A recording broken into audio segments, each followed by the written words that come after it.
ref. Actually got the ball. Yes, good afternoon, Tottenham fans all around the world, and welcome back to the Irish Hotspur with your boys, Dave and Jack. And today we are building up to the big one. It is the London Derby. We are walking in behind the enemy line with a point to prove off the back of our disappointment before the international break. And it's our favourite one, well, our second favourite one. We walk into the bubble blowers then, the bubble enthusiasts, and hopefully we can burst their bubbles today. But just a bit of context around it. Spurs haven't won there since 2019, and we are winless in our 5 previous visits, drawing 3 and losing 2 of them. So we do not have a good record at the London Stadium. I suppose the first question is to ask why. And we'll kick it off with you, Jacko. In your opinion, why do we struggle at the London Stadium, my man? Is the atmosphere really that amazing? Because you can barely hear them or see them in the stands. The fans, they're so far away from the pitch. It's hard to tell, really. It just seems like what we said in the members preview, we don't seem to match that intensity level that the West Ham players seem to come with at times. We know it's their cup final. Even when they're at their absolute worst form-wise, they do kind of show up for these games. And Spurs, plenty of games you could say were kind of asleep or just maybe lacking that cohesiveness and enthusiasm when kind of going into the tackle or even just simple passes and sort of combinations of play. So it just feels like, there are just plenty of times where we just sort of put up a dead rubber of a performance against West Ham for whatever reason. Maybe it's just something in the air, something in the bubbles that gets in their eyes, Dave. Mm-hmm. And then there have been times, I would say, where we actually have played really well, and then they kind of sneak in, with a draw or something like that. That's probably a bit undeserved for them and then unfair towards us. There have been games where I feel like Spurs were probably the better team at the London Stadium, but then just couldn't find the whatever it is, the defensive class to hold on, or maybe just weren't clinical enough on the day to get the goals that they deserve. So I think it's a combination of the two. There have been good performances that deserve more, and then there've just been really dead rubber performances for inexplainable reasons, because we've gone into sometimes these games on really good form and weren't able to follow through. And look, that's why I'm a bit cautiously optimistic today. Don't get me wrong. There's so much wrong with West Ham. They are there for a pasting. But my opinion, I believe Tottenham's problems in years gone by is we've sort of lacked the guts for the battle. We've sort of gone in there with a lot of fear rather than going in there fearless. And I think for me, that's the big difference today. I think, you've got players like Jed Spence, Romero, players like that who they don't get fazed by the occasion. They're just fearless. And hopefully that will work out in our occasion today, because in years gone by, we've gone there with Dyer, Sanchez's, Davies, Doherty's, people like that who used to being beaten up there, and they've shown a lot of fear in terms of the way they went and approached games in years gone by. Well, with how bad West Ham, this is a massive opportunity for Tottenham to rewrite history up the London Stadium a little bit. Use this as a stepping stone moving forward, where we can just start calling it the 3-point stadium. That would be ideal. Drew, Marcelo, Steve, anyone come in on the back? I know I'm in total agreement with you, David. I think it's a mental issue, and in the past years, I feel like we definitely have the quality and the pitch to beat West Ham. We have much better players, in my opinion. But the mentality, we're just not up there for a fight. At the end of the day, it is a London derby. These guys are going to come in. They're going to come in hot. This is their cup finals. This is their moment. This is their, they mark it on their calendar. They're waiting for the after party. Yeah. This is their big moment. This is their Champions League final. And unfortunately, we got to go in there. Our players got to go in there with the same mentality. We got to go in there ready for a final, ready for these guys to play off the skin of their teeth. You're going to see Paquetá play like he never played before, and then he's going to be a bum for the next 10 games. You're going to see all these guys, bro. They're going to show up today. That's what they do. So we got to show up. We got to be mentally strong. Like you said, Romero, Jed Spence, all these guys that you named that are mental monsters. We need to see that today, bro. We need to see the mental monsters show up, take leadership, and just give these guys a fight, and also show quality, show the difference, levels. 100%. I couldn't disagree more. Look. Also, Graham Potter, the West Ham team, they are struggling at the minute. They really are there for the taking. So I'd argue if we just turn up today and show more fight and winning to outrun them, because I think that was half our problem against Bournemouth, I think we take 3 points. Steve, do you want to come in? Yeah, absolutely. And I think it's, the interesting thing is, like, look at our schedule, right? Who do we have next, right? Villarreal in the Champions League, our first Champions League in a couple of years, right? West Ham is easy to kind of overlook, if you understand what I'm saying, and I would probably assume that was probably the case in fixtures gone by, where we're kind of overlooking them because, again, 100%. right, this isn't an opportunity to prove yourself against a team like Arsenal, Liverpool City, those type of fixtures. You're kind of looking at it like, it's an opportunity to put the cockerel at front and center, right? So this is one of those type of situations where I think I agree with you, Jack and Marcelo here, where it's like, listen, man, this is an opportunity really to kind of put 3 points on the board and kind of erase the bad taste in your mouth that you had against Bournemouth, a match where you probably should have played them right off the park. But unfortunately, you came out flat. Maybe they were looking forward to the to the 2-week break because of the international window, right? So this is an opportunity to get back, and I think that's something that should be a trademark of a guy like Thomas Frank, right? This is what happened when we lost to PSG in that Super Cup final. We came back and beat the brakes off of Burnley in the opening fixture of the Premier League, right? So hopefully this is an opportunity where they're actually ready to get back on the field and right that wrong from Bournemouth. No, 100%. And look, the performances before international break is something that Thomas Frank needs to get a handle on. It's absolutely an abysmal record, the game before international break. And it does seem like most Spurs players just can't wait to sort of get out of there, which is a huge problem. But speaking of Villarreal, the Yellow Submarine that is coming over here Tuesday night, Drew, you did get a lovely rendition of Yellow by me. I've been practicing. It was fantastic, but it was. I don't know. I wasn't expecting it, but it was a most pleasant. It wasn't most pleasant of surprises, and it also obviously married up with the current away vibes or third shirt vibes. So yeah, very, very, very nice, very nice. No, it was. As far as I'll tell you what. As far as Spurs West Ham, I mean, I know sort of in the back of our minds we've got this thing about where their cup final, and we always hammer them. But it's not been since 2020 that we did a home and away double. And it's been pretty inconsistent since then. Like, it's been sort of win, lose, draw, win, win, lose, draw, lose, draw. And I think that's a reflection of Spurs over the last 5 or 6 years, really. So that away form, do you think that's something that Frank can sort of iron out? Because it has been a huge problem at Tottenham's in years gone by. Like, when we do go to opposition stadiums, we do let the crowd and the refereeing decisions and everything else sort of get on top of us, and we do crumble. Do you think this is something that Thomas Frank can finally sort out? Because also, if you look at our record in London derbies, they're absolutely horrific as well over the last few years. Right. Yeah. Well, I'll tell you what, to be honest with you, mate, I don't even know. I think it goes even a little bit further than that. My concern, because I don't think we've really spoken since before the Bournemouth game. I don't even think we chatted after the result. My concern. I couldn't chat to anyone. I just had to forget about it. My concern with that performance was that I got vibes of this lot are getting complacent again because they think they've already done it.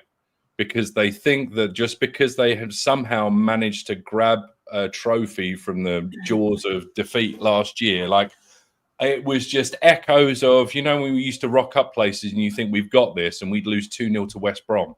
And you go, what? And they just put in this half-assed performance because they all thought they all started getting a little bit cocky. And I really had shades of that after that game. And I would like to think that he's sort of gone in there afterwards and given them a little bit of a go over, because it's just that sort of performance is really unacceptable. Like I can deal with going out and one or two players just having a bad game, getting hooked after 50 or 60 minutes, and everybody, you try and you just have those games where you're like, well, they're playing great, but this just isn't going to happen today. I can accept those sorts of performances. I can't, when when the fans are rocking up to the stadium in their droves and they're paying the sorts of money they are, and, the likes of us are all buying off shirts, the least they could do is turn up. Yeah. So I would hope that, as I say, he's gone and sort of read them a riot act a little bit. And I don't know if any of you caught something popped up on my feed this morning, an interview with Thomas Frank with Michael Carrick at the training centre. And it was basically just sort of a little back and forth with them. And it's like 20, 30 minutes long. And it's actually really interesting. And there's a couple of things, I won't spoil it, but there's a couple of things like if you haven't seen it, you should go and watch it because Thomas Frank is brutally honest in it. A couple of times he drops the F-bomb and he's like really just like, wow, I didn't expect didn't expect him to do that. And then also there's something that Carrick says about how he prepared for a particular game or a particular scenario. And Thomas Frank literally sort of looks up in the air and he sort of you can see him ponder it for a minute. And he's like, that's interesting. I might have to give that a go. And he's just very receptive of, feedback. And it was just a really, really very candid interview. So I highly recommend anyone after this to go and watch it. Oh, definitely. But yeah, man, just complacency, man. We just got to knock the complacency on the head, because if you knock that on the head, then I think with that, you'll get a more regular performance on the road. 100%. But my fear is, and I think, I sort of alluded to it over the summer. I think Frank has a real tough job on his hand in that regard, because last year it sort of seemed like Premier League games didn't matter, to no matter who was selected in the Premier League games. And that's a very hard thing psychologically sometimes for players to get out, but also for a manager to try and stamp out. And it felt like that Bournemouth game sort of had tones and shades of that sort of still being in and around the squad, that, and it echoes back to what Conte said and Kane said, that there's no repercussions for losing at Tottenham. It's sort of okay to lose at Tottenham and stuff like that. Right. Today will prove whether, okay, they've lost the game. Sometimes it can happen. Some days you turn up, you just can't get going. It doesn't click. But how desperate are you to put it right? When your legs are heavy today, are you willing to sort of go the extra mile to sort of put it right today? That remains to be seen. We'll see. We'll get every sort of questions, or we'll get all of our answers today on that. Look, I want to welcome in a few people here in the chat, and then we will continue kicking on. We've got Ribsy in the house. Big up, Ribsy. He says, hello. Come on, you Spurs. Let's see the new guys. Big up, Ribsy. And, of course, we will be talking about Xavi Simons and Randall Kolo Muani today, although I do feel like Frank has done his best to dampen the expectations of Muani starting today. It does seem like, though, our boy Xavi Simons will start today, and we'll have a good conversation around that. Ribsy, good to see you. Hopefully you and the wife are keeping well. We've got Playful Spurs afternoon, lads. It's game day and a London derby. Come on, you Spurs. Let's see Xavi cause the spammers some problems. Come on, you Spurs. 3-0 win for me. Absolutely love that. Big up, Playful Spurs. We also have Tony Southfield in the house. Forest new manager bounce. Lasted 0 games. We're currently in the middle getting absolutely pumped by Arsenal right now. Big up, Tony. Good to see you in the house. We also have Kongi 108. Big up, my man. Great to see you. Hopefully you're keeping well. We also have Rain in the house. Big up, folks. It's game day. Come on, you Spurs. It's not any old game day, my man. It's the Irish Hotspur derby. Let's not forget that. Yeah, no, I don't forget. Alpesh Patas this afternoon, Dave and Jack. A bit early for game day. Come on, you Spurs.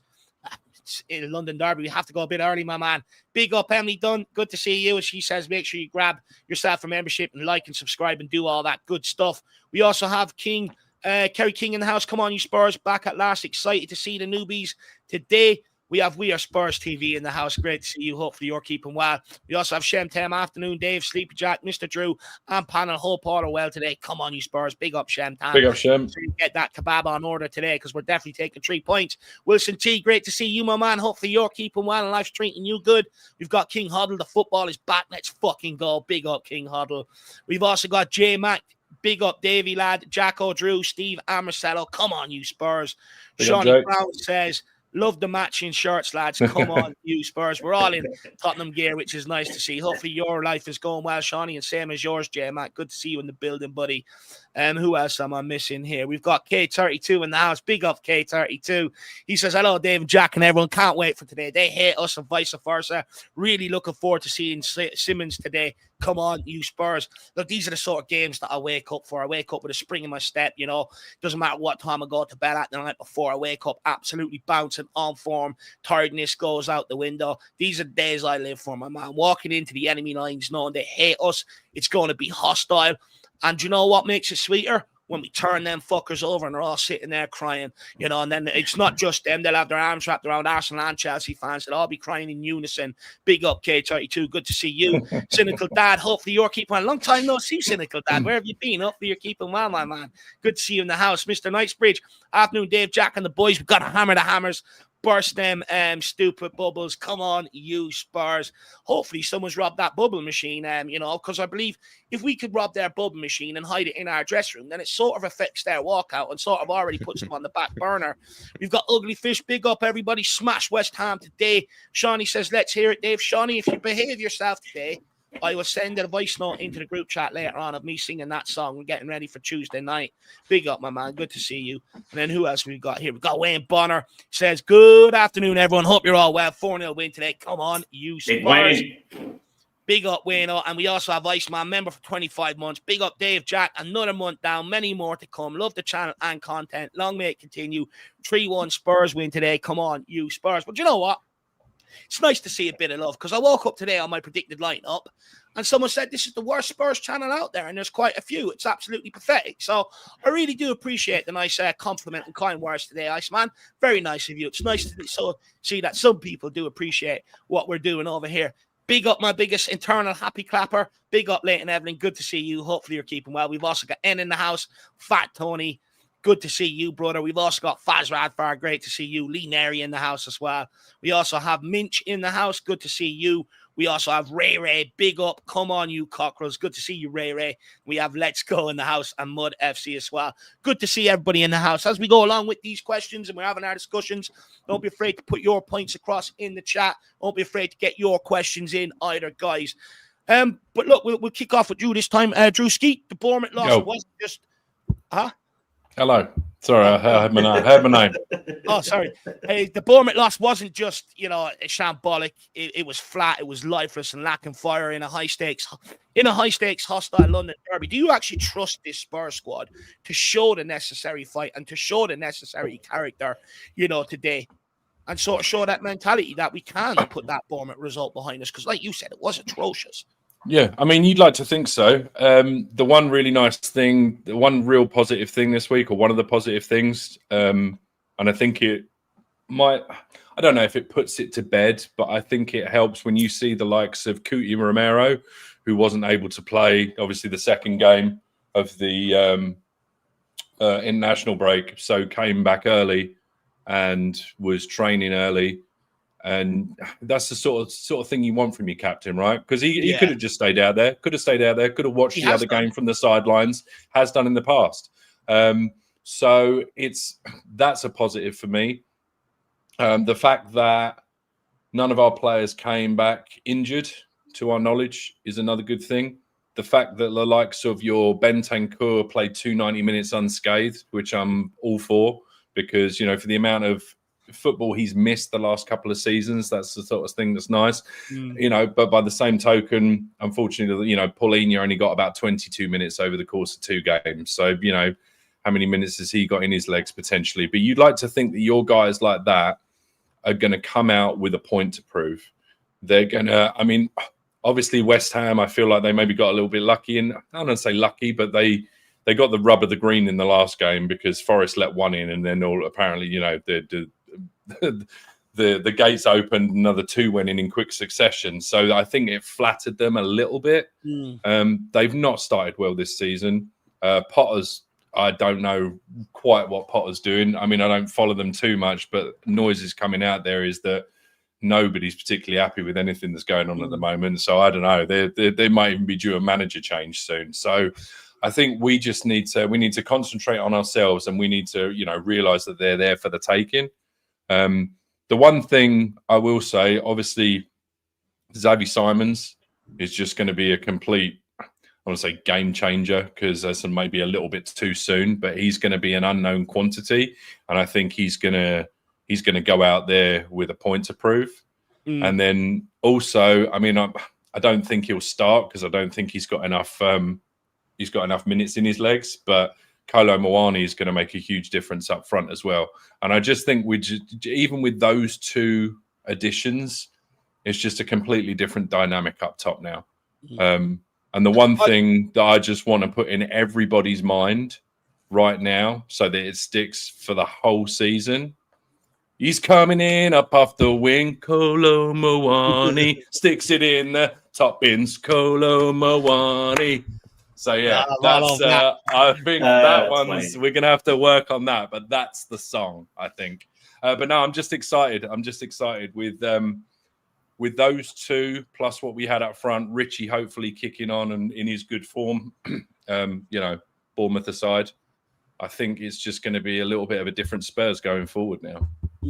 Well, I mean, look, we'll get on to Xavi Simons, but I think, the one big thing against Bournemouth is we had an XG of 0.19. We created absolutely fuck all. I mean, my niece would create more on a piece of paper with a crayon. It's absolutely ridiculous. So, I'm hoping that Xavi Simons coming in sort of gives Spurs, and I think it has done in general. I see the fans really up for this. I think it's given us a bit of a renewed hope heading into this game, that we will be on it, and that we are going to create chances. So that'd be interesting. But guys, let's rate Drew's song in the chat. Give us your rating out of 10. Do you like it? And if you have any lyrics you want to add to it, please do let us know. Michael W says, looking for a big rebound game today. Spurs show some fight today. Guys, sort of a backup question off the back of what I asked Drewski. I mean, I was sort of sitting there watching the Bournemouth game. I'm waiting for one of the players to get on the ball and grab the game by the scruff of the neck, and it just didn't really happen. Sort of like everyone just sort of went into their shell. So who in this current 11 are we actually looking at to try and drag us through a proper battle today? Who's the guy that needs to set the tone and, sort of drag us through the game today?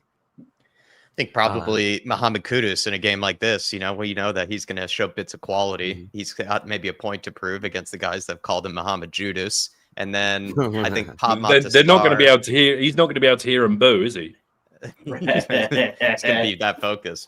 Pop Montasar, I think I've said this, even though he might be dropped for this game, probably a conversation for later in this show. I have the question. I know I don't want to spoil it, but I do think he shows up in big games, and I think he's a guy that tends to bring the intensity. He just presses very willingly, covers so much ground, is going to get into some tackles. He's going to get stuck in, put pressure on players, and when you see someone else doing that, it inspires you to sort of follow suit and not maybe drop your own levels and get complacent, which is a great word like Druzilla brought up in his first answer. So quickly, because others should come in on it, I would say Mohamed Kudus, just by sheer quality alone, he can actually create something on his own. And then in terms of actual intensity, which Marcelo, Drew were all talking about, I think Pop Montasar is usually that guy. Yep. Interesting. Look, he could be left on the bench today, so it'll be interesting to see what happens there. But I definitely agree with you on Kudus, Jack. Just quickly, we'll let the other boys in. I mean, he was the guy that was sort of sitting there waiting, just, what, others aren't doing it in the front line. Give me the ball, let me go and do it. But I felt like, he done that way too late. He didn't really do that until about 75 minutes. And when he did, then he tried too hard almost. He just ended up giving away the ball, which I found very frustrating, because I'm sitting there, I'm looking at it, I'm like, but that's why we bought this guy. When, we expect this from Johnson, we expect this from Richarlison. That's why we bought this guy, to be that guy, to take the ball and say, give it to fucking me. And I just felt like I was waiting for it to happen, and it never really materialized. So I agree with you on Mohamed Kudus. And don't forget, he's got a point to prove today. They're calling him Mohamed Judas. So hopefully, he can step up today and make them eat their words. But Marcelo, Steve, do you want to come in on the back of that? What players are we looking at today to drag us through this game? Because we do, every once in a while, you do need a player to step up and do that, take responsibility. Yeah, for me, it's got to be Romero. He's the guy for these type of games. He loves a good rivalry. He loves riling up the opponents. He gets stuck and he gets aggressive. And when he's on form and when he's just at it, and the most nasty that he can be, he's amazing, bro. He thrives off that chaos, and we need him to really just take up that aggression. Smart, But even that narrative that he's a risky defender who's rash and everything. He's not. He's a joke. He's a very good defender, and when he is on it, bro, he lets Van de Ven shine. He lets Van de Ven be Van de Ven, and he sets that wall. It's just like he's an absolute unit. And as Jack said, Mohamed Kudus, I think we're also going to need quality in this game, and he's exactly that quality that we've lacked for so long. You know, the touch, the dribbling skills. You know, the guy, honestly, when Richie said that, you know, he could be, you know, the way he plays like a Brazilian. He's not wrong. Like, the guy just has that flair, that touch. I was like, you know, sometimes wonder if it was like Ronaldinho, you know, playing in there. The guy is, you know, absolutely amazing to watch. And we need him on it today, because when he's on it, he's gonna open up space for Xavi Simons, Richie, or Kolo Muani, and all these other forwards. Do you know what, Marcelo? Just taking it back to Romero, he is club captain, and I fully agree with you on that. Like, you know, he is the player that, you know, even on the bus to the game, in the changing room, he needs to be into these boys, you know, and even out on the pitch. He gets the chance, he needs to set the tempo, he needs to lay down a mark, and he needs to either fucking take Fulkrug or Callum Wilson, whoever it is, straight out. What I'm seeing is Romero, you know, what I actually love about Romero Van de Ven partnership is Romero is the aggressor. He's the one that's the battler. And all Van de Ven has to do is mop up in behind him. That's his only job. And I'd argue, I don't think Van de Ven actually gets enough credit for his reading of the game. Some of the blocks he's making, like that. His tackles are fantastic. 100%, and that's not just luck, by the way, being in the right place at the right time. That's him moving, reading the game, where I need to be, and then breaking his bollocks to get across. It's absolutely unbelievable. But I do agree with you. I think Romero needs to set the tone from minute one. If Fulkrug gets the ball, holds Romero off, and they create a chance off it, you sort of sniff a bit of trouble. Like, that's your club captain, exactly. You need Romero to just go straight through him. Of course, within the laws of the game, and I do agree with you. I think he gets such a hard rep in terms of being this Mr. Bad Guy, getting sent off all the time. It's like someone going and having a night out, over drinking one night out of 40 nights, and people going, oh, he's an alcoholic. It's absolutely madness, you know. And I do think Romero is sort of, to a degree, got the timing of his tackles better. I think he has sort of improved on that, but I agree with you. Definitely is one that needs to walk in today and set the tone nice and early in terms of this. You think you're going to walk through us today? You think it's going to be easy? No, it's not. 100% on that. Stevie? You know what's interesting, because both Marcelo and Jack took the players right out of my mouth. For as important as Kudus is going to be, especially in the attacking third, I think Marcelo is actually right on the money right here, because you almost have to point to the leadership here. But I'm going to take it one step further and say the name João Palhinha in this matchup as well too, because he's supposed to be the first line of defense. He's the one that is that ball hawking six right here, the guy that's supposed to put out the fires right in front of the 18-yard box to make sure that guys like Jared Bowen and Nicholas Fulkrug and Paqueta don't have an opportunity to set up. This is going to be on his shoulders to not only stand up and be that leader today, but also the one that's going to hold everyone accountable, right? That's why you brought him in. He's the guy that has the experience, that has played in these type of high intensity matches, right? So for me, it's like, you know, it seems kind of obvious that João Palhinha is the guy that you're going to have to point to in this match. 100%. He's another one that's very important. He's that bit of steel in midfield, right? He's the one that we tasked with pulling down the moves. Like, don't get me wrong, Bentancur can do it, but he is more of that guy we look to get on the ball and link up the play. But Paulini is that guy, and it wouldn't be any harm for him laying down a marker nice and early. You know, a nice 50-50 challenge, come out the other side with the ball and get us set the tone early. 100%. Set the tone early. Set the tone early. He's also the guy that's going to potentially take a yellow if things kind of get out of control a little early, right? Set the tone and remind everybody this is not going to be that game that we saw against Bournemouth. 100%. And just to add to that, I'm sorry, he's also someone that we've missed last season. We didn't have a 6 last season. You know, we saw many times us just getting run through the midfield over and over again. Right. You know, having someone that like Paulina, that, you know, that brick house, you know, in the midfield, it can really set a tempo, like you said. Right, and it was the reason why everybody was screaming at Bentancur and what's his name, Basuma last year, realizing that they're not those type of players, right? João Palhinha is that type of player. 100%. And he's a specialist in that type of player. But in these derby games, I think first and foremost, the first 5-10 minutes is going to be a battle. So Romero and Paulini are going to be the most important in terms of setting that tone. Once you get the upper hand of that battle, that's where the likes of Kudus comes in, where you need to say, right, once we get you the ball, go and put a devastating blow on them. That's what needs to happen today. But the aggressors are the first players we need to make a mark today, and then bring in the ball players after that. Very, very important. I mean, look, guys, in terms of Thomas Frank, first London derby, in the Spurs dugout. Is this the type of match where he earns real credibility with fans? Because I'm one of them. Oh, sorry, actually, before I get into that, I do. Thanks for reminding me here, Jack, with comments first. We've got Ribsy, member for 49 months, says, worst Spurs channel, ridiculous.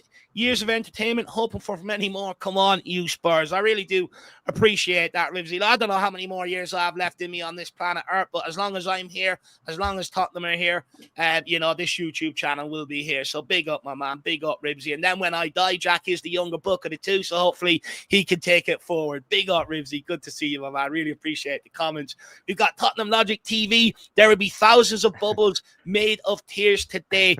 Look, to be honest with you, I was going to go down, get a bubble gun, start spraying bubbles everywhere when we won, eat them up and everything else. But I just think I'll resort back to what I did against Man City. Bucket hat and shades and enjoy myself. I think it pisses people off more.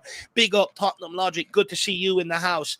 We've also got, truth be told, man are wearing the Prime Bale kit today. Lovely. We've also got Connor in the house. All right, lads, how is everyone? We've got Phil Coys in the house. Good to see you, my man.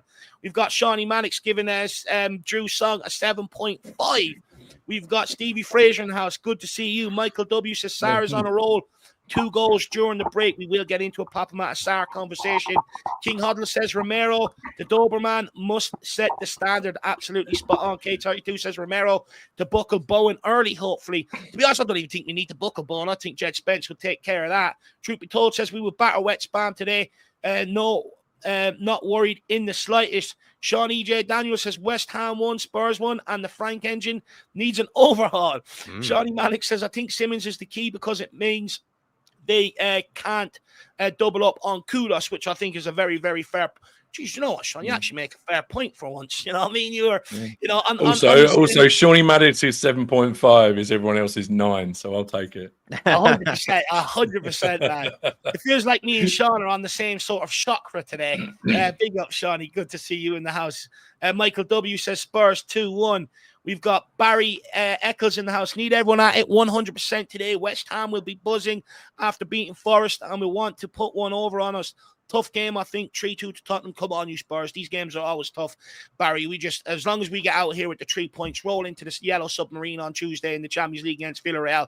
That's all I care about. But by the way, if that's your picture, then you must be about 100, if not 200 years old. So I'm presuming that's a picture of a relative or something like that. Or unless you've come back from the past, who knows? You could be a time traveler. Spurs diehards, good to see you, Adrian. Hopefully you're keeping well, buddy.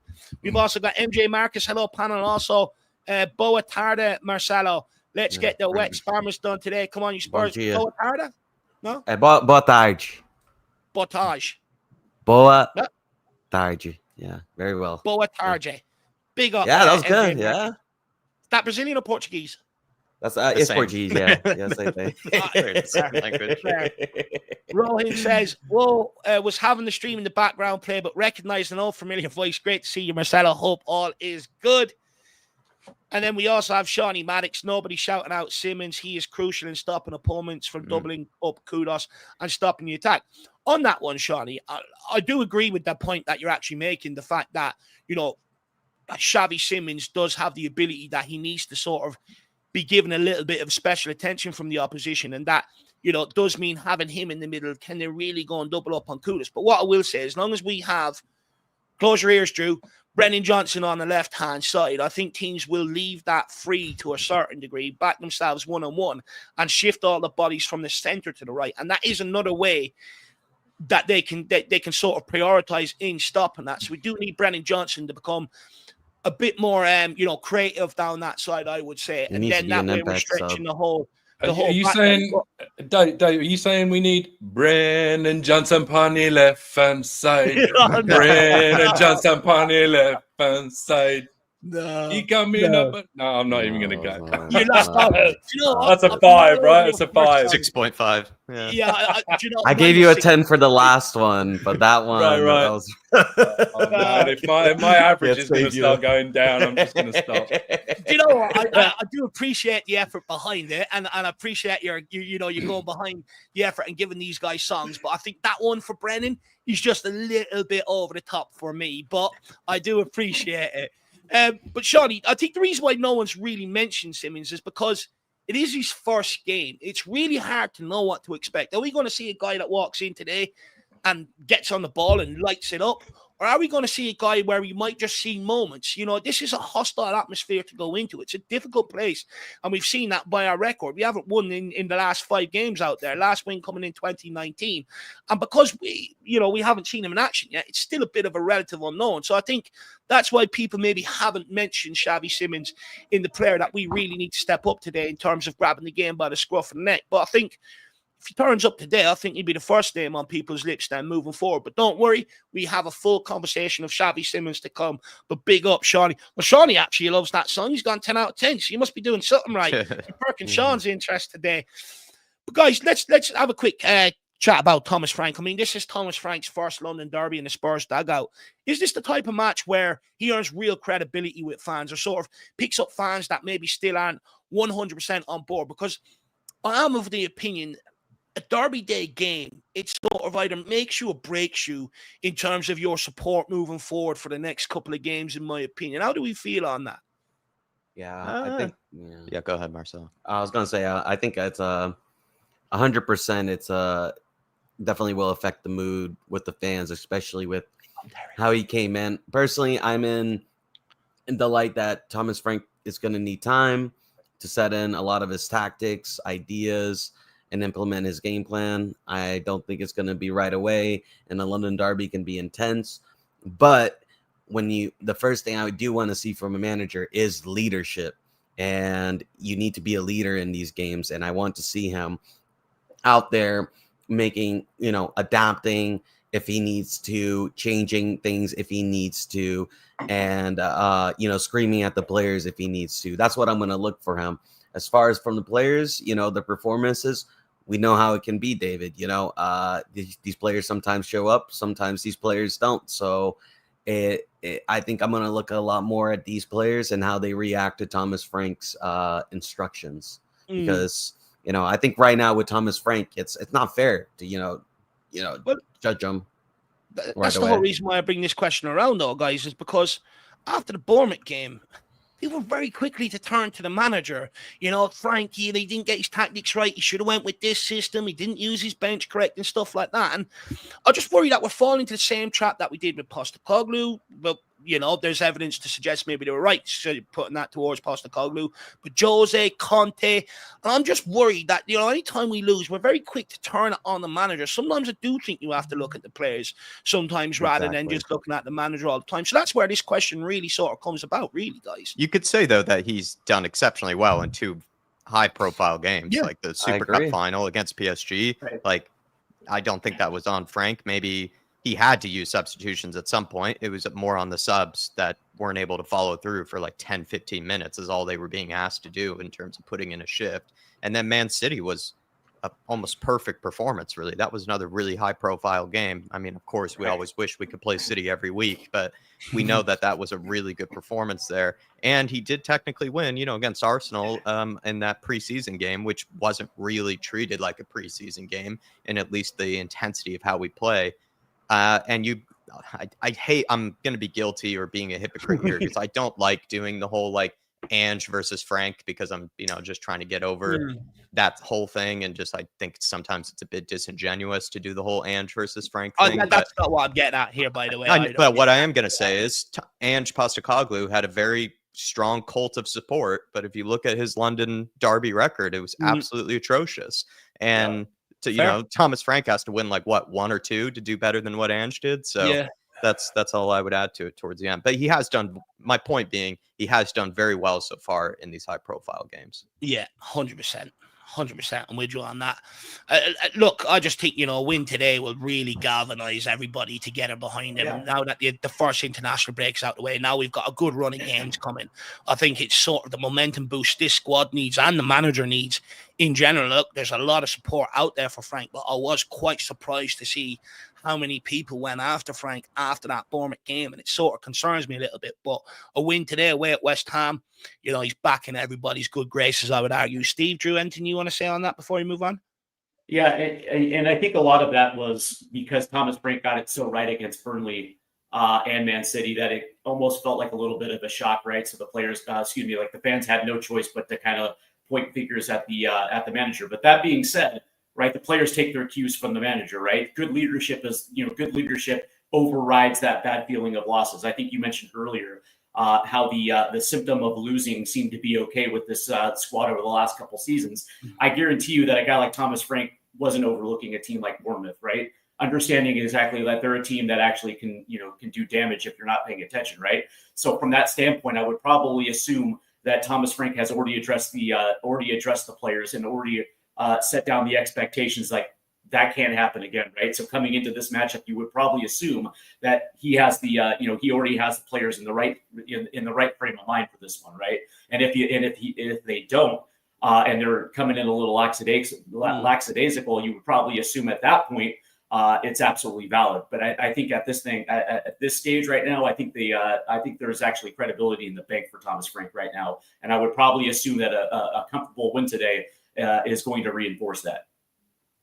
Yeah, I would hope so. Drew, anything you want to add? Yeah, I mean, it's what I think we're also, as much as we love the trophy, and as much as I'm kind of with Jack. I'm not going to dog on the last guy. You know, he's somewhat of a legend, but I think we're all wanting to get away from 22 league defeats as quickly as we possibly can.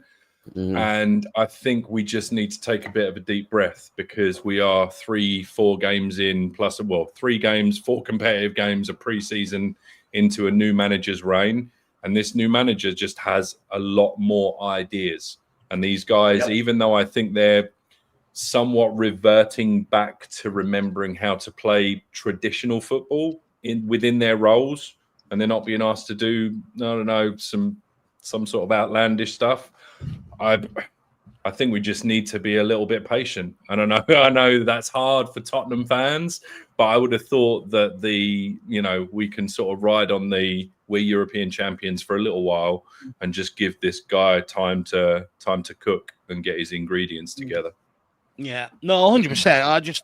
I do worry about fans, turning on a manager so quickly after the defeat. Right. At the end of the day, I get fans will always sort of, question team selection and formations. But at the end of the day, it was the same team that went out and beat Man City. How can you have such a flat performance after that? At the end of the day, the old saying goes, you don't change a winning team, especially off the back of a big result like that. And I don't blame Frank for what happened. In fact, I blame the players. I question the motivation in games like that. PSG is an easy game to motivate yourself for. The opening game of the Premier League season is easy to motivate yourself for, no matter who you're playing. Man City's an easy game to motivate yourself for. Today's an easy game to get up for. It's the likes of the Bournemouths when they come, and stuff like that, where maybe you don't have that motivation. And the fact that every player was flat, I would put it more. I'll be questioning more the players than Thomas Frank. At the end of the day, Thomas Frank got it right against Man City. He says, "Okay, guys, go and do it again. Let's build some momentum. Let's show how good we are." And then they went out and done that. And again, this is stuff that I've seen at Tottenham for quite some time now, since Pochettino, and that's why I struggle to blame the manager for when stuff like that happens. Well, this is weird. This is why I'd like to sort of, you wonder sort of what goes on in the background a little bit, just from the point of view, like you say, you've had this manager on manager, these sort of instances have happened, but also it's a whole new, from Pochettino to now, I mean, finally, it's a whole new bunch of players. Like, who we got left? Ben Davies? That's it. Everybody else should be fresh and new. So, bro, that guy is like, a vampire. Where are these? Yeah, right. Where are these guys? Like, where are they getting their smoke blown up their ass? Like, why do they keep on? Like, is it because there's sort of this overlapping or this cloud that sort of over Spurs that we should be up there? So any time we reach that sort of 4th, 5th, or we turn over a big team, it's all of a sudden just like, I don't know, not even on an individual level. It's like, oh, Tottenham, yeah, we're back. Do you know what I mean? And that's where I think this sort of complacency comes from. It's just, the inconsistency. It's hard. Yeah, it's a flip-flopping with the fans. It's like either we're back or it's over. It needs to stop. Like, we need to relax a little. We need to understand that, listen, we had 22 league defeats. There were a lot of holes tactically and quality that this team lacks. Okay, we can't forget the quality. Thomas Frank, he can't teach these guys how to get a good first touch. I mean, you look at some of the first touches that Brendan Johnson had in that Bournemouth game, some of the hold-up play that Richie had, it was, just not good enough. The intensity from the midfield, not good enough. Thomas Frank can't, teach these guys those certain qualities. That just comes from being professional footballers, and improving. And that's what we need these guys, is to improve their individual skills as well, and adapt to the manager, and that's going to take time. And Bournemouth as well, they're a tricky side. We got to remember, this is a new project. They're a side that's been well gelled for years now. They got some good players, they got a good system. They have pulled the rug on some big teams. I think sometimes take a step back, take a breather, and give the manager time to work with what he got, because you got to understand, even though Daniel Levy left, this is still he still had a Daniel Levy window. We didn't have that big window. Thomas Frank didn't get, we did obviously get Xavi Simons, but we can all sit here and name 3 other positions that we probably should have filled in the transfer window. And I will always go back to that. The transfer window is what sets you up for the season. And Thomas Frank was not set up for this season. So we got to be patient and let him work with the tools that he got. Fair. Well, I also think it's I was going to say I think it's also important that we not coast off that trophy as well too. I think there might be some of that where some of these players are might be a little bit too big for their britches, thinking that we got that trophy in the bank without failing to realize that was last year. That's not right now, right? That page is already turned, and I think Marcelo kind of hit that one correctly. No, 100%. Look, I'm excited for today's game regardless. I don't think the Bournemouth game was on Frank Percy. I do sort of blame the players for the Bournemouth performance. But look, let's take a couple more comments from the chat on what we were discussing here. Terry Betts has gone with Spurs 5-1. Big up, Terry Beats. Good to see you. C-Max 4-0 Spurs. Great to see you. Tottenham Tom, good to see you as always. AZ Spurs 3-0 Spurs. Good to see you, my man. Orisham says, Marco, he's got 4 quality players. Or Marcelo, he's got 4 quality players, unlike other managers. Look, I do agree with that. I do think in terms of what we did bring in, he's got better quality players to work with than maybe what other managers got in years gone by. But at the end of the day, he still hasn't got all the pieces of the puzzle. But he does have better players. So I do agree with that. Charlie Malik says, I think the question about Frank were more about if he got the right midfield, and fans will always question team selection. No, look, 100%, I get that. But at the end of the day, it's the same team that walked out and went and beat Man City. So why can't they go out and do the same against someone like Bournemouth? That was my whole point on that one, Shawnee. I don't think Frank was to blame for that one. He put out a formation that worked the 2 games running, and then the third game, the legs and the energy just weren't there like they were in the first couple of games. King Huddle says Frank will need to prove that he has much more in his locker than setting up well against bigger sides. He has to unlock us offensively against the lesser sides. And I do agree with what you're saying, but we are asking him to do something that other managers who were known for attacking football couldn't do with some of the options. I'm hoping the fact that we brought in Simmons now and he's going to get a run in the team, Mawani will get up to fitness and get into the team.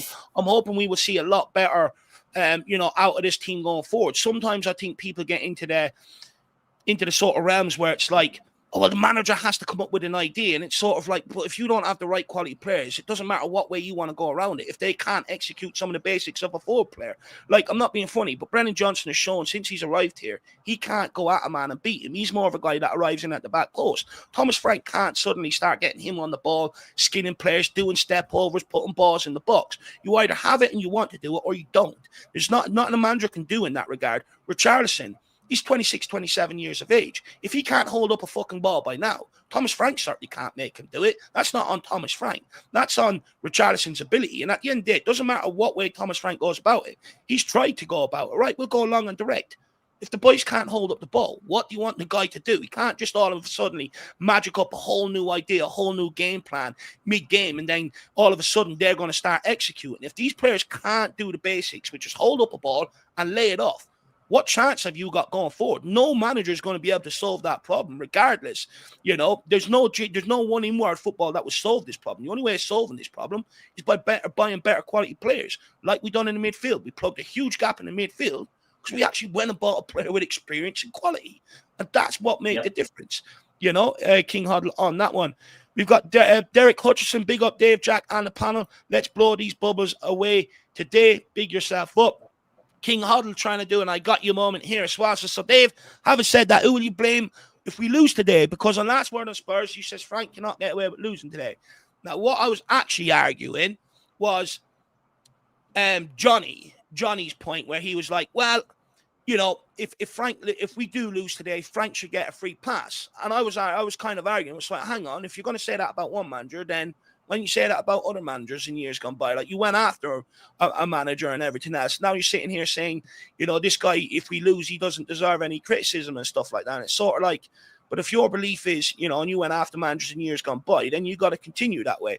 Look, where I will blame Frank is if I think he's tactically outclassed or he's got his tactics wrong, but I didn't against Bournemouth, to be honest with you. And if we do lose to West Ham today, it's not good enough on everybody. They've all had so much time to work on this, get the game plan together. And this is a shit West Ham team. This is a poor West Ham team. They are basically a retirement home. They have zero legs, zero pace in the team. They can barely get around the fucking football pitch. They've got a wank manager and they've got an owner who doesn't know what to do. Half their fans are giving up their tickets, so much so they're banning half and half scarves today just to make sure Tottenham fans aren't getting in the home end because there's so many tickets available for today's game. They're an absolute mess right now, and they are there for an absolute pounding. Pull their pants down and let's fucking give it to them. That's what I say on that one. We've got Sebas Wolf says clearly the players didn't want to get injured and then go and play away on the national teams. I think that's an absolute massive fair point. And Jeannie D says we can't lose to West Ham today. And AK Sheikh says, come on, you Spurs. And did I get Derek Hutchinson in there? I did start a comment. I'm not sure whether I brought it up. Big up, Del Boy. Good to see you as well. And then if anybody does enjoy what we're doing here, feel free to throw a little support our way and grab a channel membership and get all the perks involved with that if that's what you would like to do. But look, I suppose we will kick on and discuss something else. What's next in my repertoire? Yes, West Ham away, guys. Would you rather see Spurs stay compact and hit West Ham on the counter today, or go bold and adopt a high press and attacking approach, which means you sort of do risk getting stung on the break? I mean, in your opinion, fans at home, what does this game require? A bold, brave Tottenham, or a Tottenham that sort of sit in and hit them on the counter? And we'll start with you on this one, Marcelo, and then we'll start with Stevie on the next one. I think every time you play a London derby, you got to be bold and brave, you know, especially if you're going away. You can't sit there and be cowards. That's how small team plays. You know, that's how like little teams play. That's how that's how these Burnleys go in there. They kind of wishing for that 1-0 or kind of wishing for that lucky break. We can't go in like that. We got to go in there, like I said, show our quality, because we are a better team than West Ham. You know, if this was maybe a Liverpool or something like that, I would say, yeah, you got to be more compact. You got to sit a little deeper. You can't give them any space. You can't give them, you got to absorb the pressure. You got to absorb that energy of the crowd. But West Ham, bro, you got to go in there, a London derby. You got to give it to them, set the tone, set the tempo. Don't give them any satisfaction. And basically, don't let them breathe, because that's West Ham. West Ham don't have quality with the ball, so if we can just disrupt their midfield and, get them, off the break fast and quality, passes and transitions, we'll break this defense, bro. They don't have that quality. Yeah, correct. 100%. Just quickly, AK Shakes couldn't sell out their own cup final. I know, it's embarrassing. No, absolutely they're embarrassing, joke, AK bro. Shakes. But you know what, guys? I sort of do agree with Marcelo. When I have seen Tottenham at their best, it is when we have no fear and we actually go after teams rather than actually show them respect, which I know is a bit mad to say, given Thomas Frank is our manager. We know the detail that goes in behind the scenes of identifying weaknesses and stuff. But for me, like even against Man City, and I think, this is where Frank shocked the whole world. Everyone thought we were going to sit back, 5 at the back, hit them on the counter. We didn't do that. We went fucking after them. We pinpointed their back line as a weakness, and we got joy out of it. And I think we should do the exact same here again today against West Ham. Mm-hmm.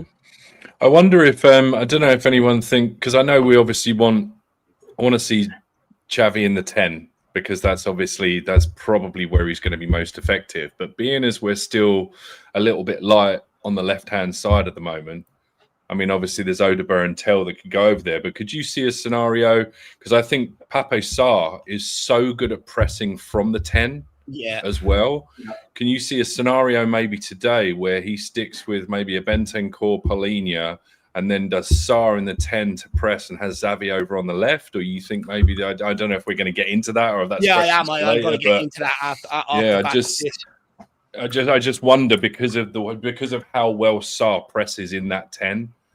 He's just up on defenses so quickly, and even if he doesn't win the ball, he makes them. You know, there's so many times where he either just like puts them out of play, or causes them to make a mistake, and we end up with the ball back.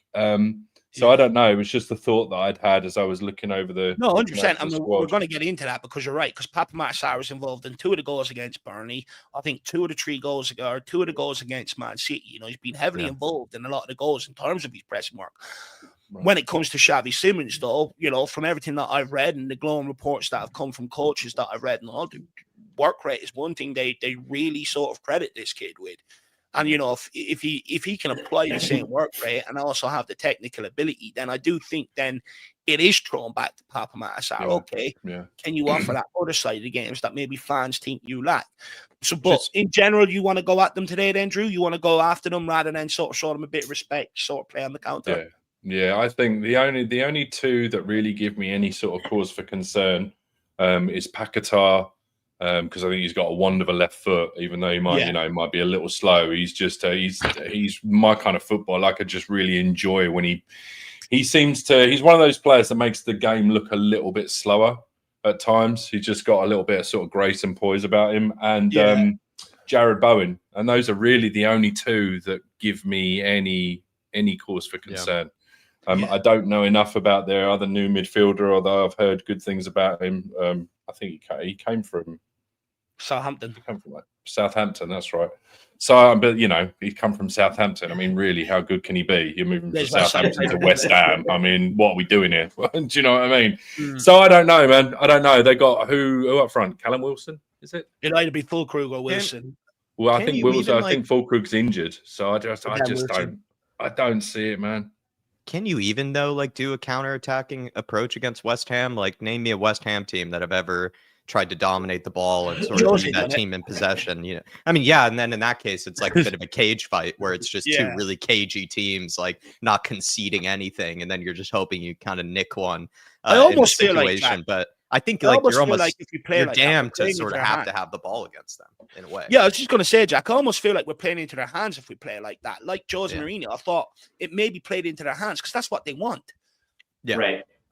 I think you're almost forced and inclined to have to play some sort of type of possession approach. You don't have to go full, I don't know, Hansi Flick, Postecoglou type of thing, but you can, have a sense of control in the game, still be slightly defensively solid, but you are going to have a bit more onus. I mean, you could use Chelsea as a bit of a blueprint. They just kind of sort of dominated them from the get-go, despite that worldie from Paquetá. From the moment they sort of got into the game, they just sort of put their foot on the ball and just were sort of having no problem playing through that West Ham team. So I think you just have to make sure that you can find gaps in that midfield with a few, players like a Xavi Simons, Sarr, whoever it might be. We'll get onto it, like you said, but I think you're inclined and in a way forced to have to play with more possession because David Moyes, Lopetegui, Graham Potter, they're all just, I don't know, defensive managers for the most part. The West Ham way is to sit back and absorb pressure. That's kind of 100%.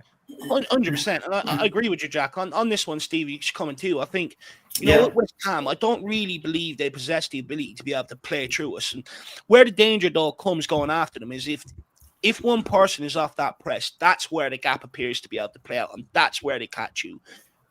That's the danger of going after press. Everyone has to be on it. If one goes, they all go. Yeah, but skill for skill, they don't have that ability to. They don't necessarily possess that ability. Let's remember now that they got played off the park against Sunderland in the opener. Then they get played off the park against Chelsea, and then they lose to a rebuilding Wolves squad that probably had no business winning that game. And it just shows you the absolute quality that they have in the midfield and their back as well too. And in this opportunity, they did beat a Wolves team, but let's be real, that Forest team is absolutely toxic. And that was, I think that probably was a symptom of that, right? This is, but also how do Forest play? They play with Nuno Espirito Santos setting deep, absorbing the pressure. Right. All the teams that went at them. This is a game where we have no reason to show them respect, because skill for skill, they don't have it against us, right? That's the thing, right? We actually, when it comes to pace, we beat them. When it comes to physicality, we beat them. When it comes to 1v1, we have it in spades, right? This is an opportunity to show our class, right? Why get a guy like Xavi Simons if you're not going to be on the front foot, right? So this is an opportunity again to show that class and remind them just exactly how far off the pace they are when it comes to actual talent in this league, right? There's a reason why I have them swirling the relegation drain, because they're that bad, right? And this is an opportunity to again, when it comes to the high press, there's no reason why we need to let them breathe. Absolutely 100%. None. I love 100%. That. Love that, Steve. You look at some of their defeats this year. I mean, slapped up by Sunderland. Sunderland didn't show them any respect. Slapped up by Chelsea. Didn't show them any respect. Bet by Wolves in the EFL Cup. Didn't show them any respect. Yeah. One thing, to Marcelo's point, that showed them respect, they got slapped up 3-0. They got caught. So I think the only way to go after West Ham today is fucking go at them in their own place. Put them on the back foot. And let's see how they respond. Because let's not forget, their fans are pissed off with their owners. They're giving up tickets in their droves. You put them under early pressure. Then all of a sudden you're asking the question, okay, how are you going to react in front of your own fans who are already on your cases?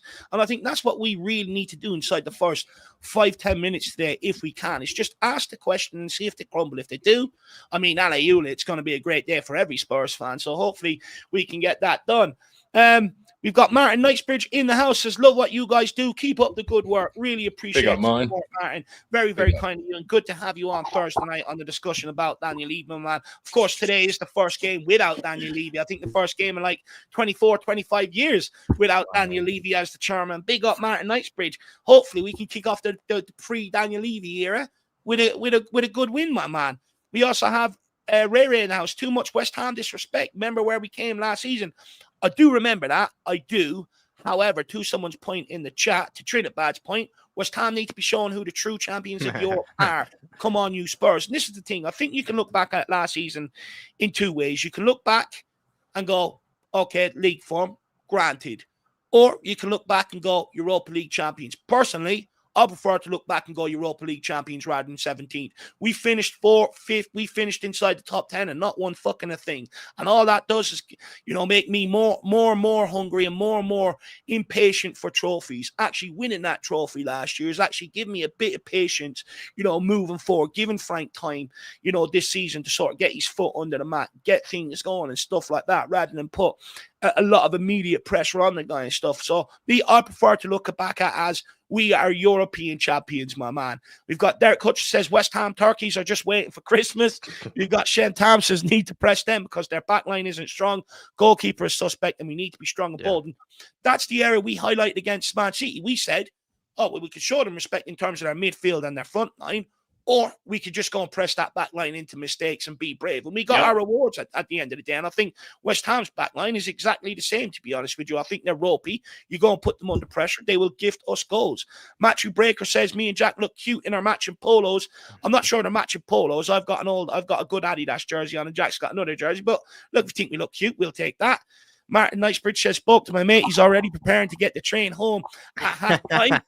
That's the mindset they're in. This guy, Martin, actually has a lot of friends that are West Ham fans, and they're all nervous ahead of today's game. That's what he was saying to me. So big up, Martin. And then he says over 200. Well, there's actually nearly 400 in-house, including all platforms. So make sure you do smash that like button. And the reason why, you'd hear podcasters like me and others asking for the likes is because at the end of the day, all this stuff is algorithm based. And if you don't, if you don't compete with it, then you're just going to be left behind. So if you could all greatly smash that like button for us, that would be very, very grateful. And we are entering into the next hour of the show, the last hour of the show. Of course, I've got my own questions. We will have lineups out to talk about. But if you want to get your own questions asked, feel free to get them in. Don't be afraid to put it in a super chat. Make it stand out. Make sure I can't miss it. And that has to be answered. And plus, it's just a great way to show support to your boys, Dave and Jack, as well. But of course, we understand back to school, holidays, etc., etc. So don't feel forced at all. But look, let's keep moving, guys. I mean, I do want to get into one more question, actually, before we get into like Xavi Simons in the midfield and stuff like that. An XG of 0.19 at home to Bournemouth is absolutely shocking for any team, let alone Tottenham Hotspur. Was that failure in the final third down to poor execution, lack of movement, or simply not enough creativity from the midfield? I mean, who carries the blame? Because in order to fix the problem, we have to identify the problem. What a quote, Dave. What a quote. Who wants to take that? Stevie, I promised I'd go to you first.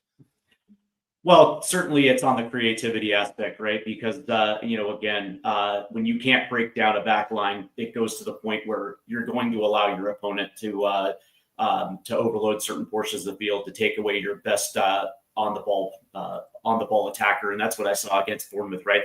The ability not to play with stretching out back lines and allowing a dude like Richarlison to be able to be a little bit more comfortable in the box.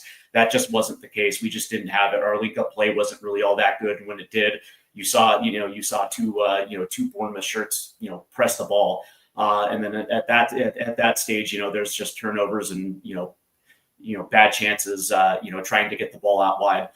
It didn't necessarily help that we didn't have anybody on the left that actually could get some creativity. And so unfortunately, it just was what it was. We didn't necessarily have that creative piece. And it's no disrespect to a dude like Pap Sarr. He's absolutely brilliant. But, now that you actually have a dude like Xavi Simons actually in that spot, you would probably assume that, West Ham is going to be paying attention to it, and they're not going to be able just to overload one side of the pitch. They're actually going to have to be a little bit more honest in their setup against this attack. So I would probably just assume in that one, it was just a situation where they were literally just trying to get the ball down to Mohamed Kudus one too many times without necessarily, trying to look in other areas of the pitch. So. For me, where I blame is look, I think Iriola done a brilliant job in stifling Spurs. He went man for man on our midfield. He didn't care about anyone else having the ball. He went man for man on the midfield. He marked Bentancur out of the game, made sure Bentancur couldn't get on the ball, which meant then we had to resort to long ball. There's your plan B right there if plan A doesn't work. For me, I blame Richarlison, I blame Johnson, I blame Kudus. Anytime that ball went forward, it didn't stick. They gave it away every time. Richarlison is front of his man trying to take it down. He's either falling around, it's ballooning off and bouncing back to Bournemouth players. Johnson at one stage, and this is where I lost my mind with him, he was so free and he just flicked it around the corner without actually being aware where he was, the amount of time he had and stuff like that. And Kudus as well, when he did manage to hold it up and drive at them, he ended up giving it away. And for me, that's where I blame the front line, because we resorted to plan B. And if they can't do the basics, then how are we supposed to execute, create anything, score goals or anything like that? There are going to be games where your midfield does get taken out of the game. Iria done his homework, but many people have always asked with Ange, what's plan B? Frank resorted to plan B. Go along. They could not hold it up. We couldn't get a foothold in the game. And that's why I blame them forward players. Yeah, that's why I think they have to take responsibility. In my opinion, David, I think I would blame less on Mohamed Kudus and more on the Richie and Brennan. I think Richie and Brennan off the ball in that Bournemouth game was absolutely atrocious. And on the ball, they were absolutely atrocious. They couldn't get the full foothold. They got bullied at every time they got the foot on the ball. They couldn't get the right passes, and Brendan Johnson's, there were so many times he would just overhit passes, and there would be an easy pass through the channel to Jed Spence and he just doesn't do it, or it's just a lack of game awareness, where when I saw Mohamed Kudus, he's getting marked up by three men every time. Right. You can't run through the channel. So I'm more looking at Richie for this game and Brendan if he starts. In my opinion, I don't think Brendan should start, but if he's starting and Richie's starting, they need to improve their hold-up play, bro, because it's all fine and well, you're scoring goals off the back post, but I keep saying it, to be a footballer, you got to be complete. To be a forward, you got to be complete. You got to have the skills.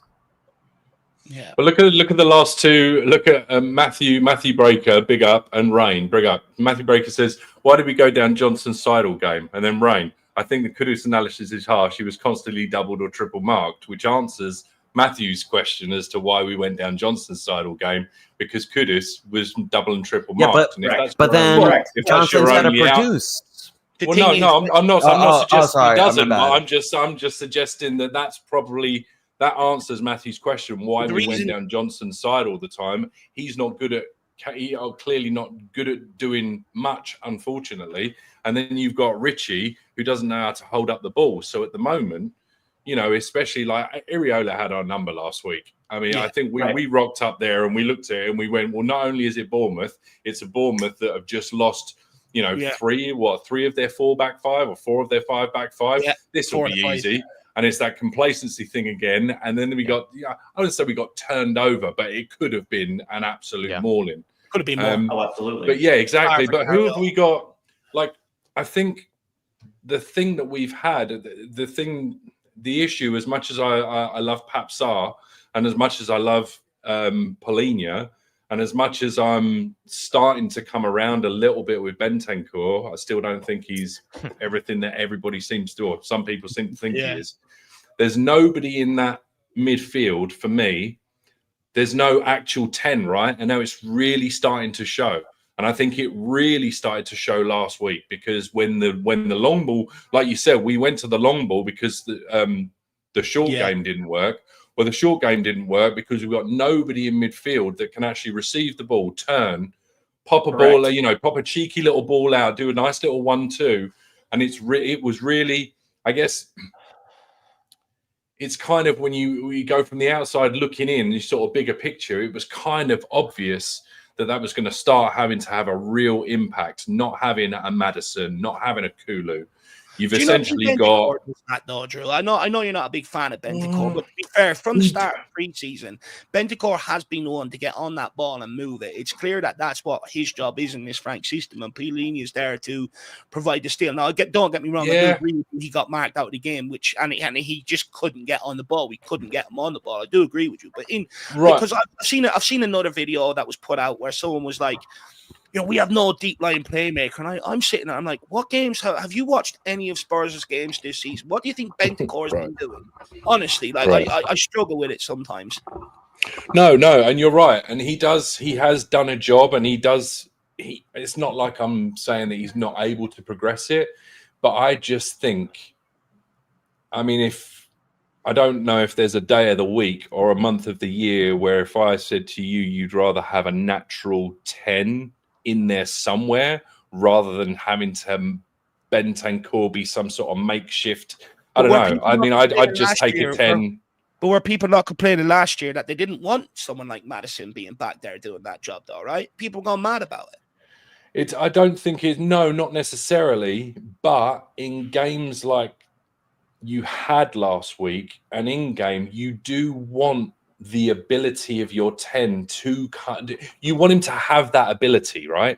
I'm not saying you need to rely on it, but you do need to have somebody up top that has the ability to go, guys, just sit there for a minute, give me the ball, let's be solid, let's do 2 banks, you do 2 and 2. Let me just come on, let's get our shit together, excuse my language, and have the nuance of being able to drop deep but still be a 10 and still have the vision that maybe somebody that plays an 8 or a 6 wouldn't necessarily have. I'm not saying it's ideal. You absolutely don't want your 10 coming back and doing that all the time. But the fact is, we don't have. But where I get worried is that people are putting that on Bentancur last week. Like, you know, that's where I think Papa Matasar let himself down. Like, you know, when we went long ball, he was trying to get up close to a Johnson or a Richardson. He just couldn't get a hold of the ball off the back of it. But I think that's where people are confused. And if that's what you want, then Papa Matasar then needs to drop. He needs to recognize he needs to drop deeper, put himself out on the left channel a bit deeper, or the right hand channel a little bit deeper, get that ball. Because sometimes your midfielder doesn't want to go out there. He doesn't want to follow you. Then and get that ball. I'm worried that people are sort of blaming Bentancur for not doing that. Don't get me wrong, Bentancur could have done a bit more to try and get on the ball last week, but if he I wouldn't. get the two players on the ball, then it is up to the number 10 to get free, and that's what I'm hoping Xavi Simons brings. The fact that he's more of a natural there, that he knows, okay, drop out to left, because that is something that Maddison did do at times last year. Drop more favorably to the left-hand side, pick up that ball and try and get us going. Yeah, but no, Dave, absolutely. Where I'll chime in on this is where my issue is with Bentancur in that game is that he was the person playing in his natural position. As much as Sarr did have a awful game at Bournemouth, one thing I will give him credit for, he has been the only one in that midfield to step up and say, I will take that number 10 position when Maddison got injured. And for the Burnley, the City, even the PSG game, and the Arsenal game, he played a critical role into our success in those games, and we were heaping his praise. So, in my opinion, I think I really looked at Bentancur that game, and he really just he lacked a lot of the physicality in that midfield that we're gonna need today. We're going to need physicality, and he was kind of just getting run all over the pitch. He looked, the Bournemouth players were like all over him every time he had the ball. And where I think Sarr is, if you play him in this natural position, that kid can run all day. Yeah. He will run all day for you, man. His heat map is insane. No, look, 100%. There is an element that Sarr, has done. I agree with you. He's done the best he can, not as a natural number 10. He's done the best he can. But now that you've got someone like Xavi Simons, who we're expecting to probably come into the Dean today, if he does provide that work rate, then it is back. As much as I love Papamata Sarr, and it's a bit harsh on him, but it is back to him to go, okay, what can you do on the ball now? That is the next step, that maybe you need to put a bit of pressure on the kid or throw it back to the kid and say, okay, because I believe it's in his locker. I watched that guy in the San Siro when everyone else was picking out Ollie Skip and wanking him off, going, brilliant. I was sitting there going, absolutely ridiculous. Look at Papamata Sarr. He's getting on the ball, spraying it 60 yards on the San Siro onto a midget stick. I mean, what more do you want from the guy? And I believe he has it in his locker. I just don't think he brings it out enough in games. I do needs agree. To be more consistent. Yeah. In terms of in possession, but it is something I do believe he is starting to improve on. But look, guys, I mean, let's get into that. Jack, unless you have anything to add, people are saying you're very quiet in the comments here. Match Breaker says Jack is quiet today, and then Rayman is saying, I was thinking he needs to shut up. He's been dominating this conversation too much. Can't satisfy everyone. Do you have anything you want to say on that? And then we're going to move in and talk about the man in the hour. That is Xavi fucking Simons, baby.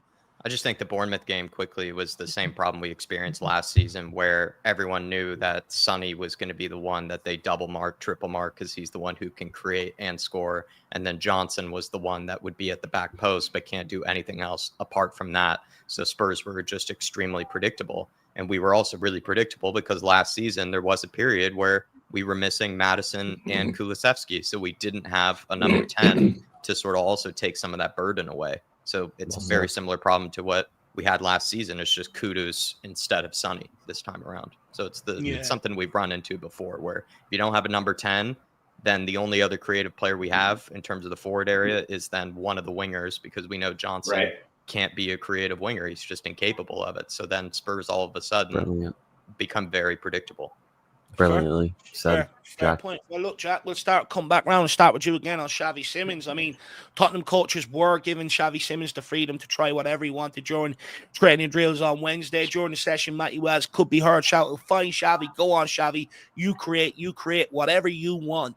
So I'm assuming that means Xavi Simons will be thrown straight into the 11 today as the creative midfielder, in my opinion. Thrown into a hostile derby atmosphere, should Spurs fans expect Xavi Simons to light it up today, or will it more be about flashes and learning the pace of the Premier League for him today? Because I worry that everyone's going in off the back of the Bournemouth game, expecting this guy just to hit the ground running and expecting so much from him to sort of be that guy that just unlocks Tottenham Hotspur right off the bat. And I'm just a bit concerned that maybe there's too much expectation on him heading into this game. That's just what it is, though. That's just how it is in the Premier League, especially at a high level, right? You come into a team as the main guy, someone who's brought in on massive wages, decent transfer fee. The expectations will be there pretty much straight away. And I think that's just what comes with becoming a Premier League midfielder, especially as a number 10. I'm not expecting him to have a worldie, but at the same time, you would hope that he can resolve some of the problems that we had in that Bournemouth game and be someone that can get on the ball, get turned, find passes in behind, try to sort of squeeze something between the lines. And I don't think it's at the I understand, Dave. Like, I think if he doesn't have a great game, we shouldn't get on his case straight away or anything like that and just already write him off. But I think, it's the Premier League, so you're welcome to expect something from the guy. Yeah, we need to see some flair. Yeah. Someone said it as well, you expect, You can't just give him a free pass. Like, but if he has a bad game, I'm not gonna lose sleep over it or anything like that, But I think it goes both ways. I think you're welcome to have decent expectations of him. But then at the same time, let's say he isn't able to adapt straight away, I wouldn't also completely write him off. You could even liken it to like Florian Wirtz at Liverpool right now. Like, I actually think he's playing all right, but he's not necessarily taking the league by storm at the same time anyways. But it's the fee. But it's the fee, and some people are kind of saying like, oh, he's putting out stinkers. It's like, I don't think he's putting stinkers. I think he's still he fits in that midfield really well and seems to be putting in good performances. It's just what it is. You come in with the big fee, like Marcelo said, and expectations will come with that. But you have to, you have to temper them slightly. It's a bit of both. Well said, yeah. Anyone else? It's not a cuddly toddler league. It's the Premier League. You have this is prime time. It's like Jack said. Yeah, it's the prime times, the Premier League. This is where the big television go. This guy backs himself too. Jack. He says he's from the La Masia. He comes from PSG. Comes from that silk.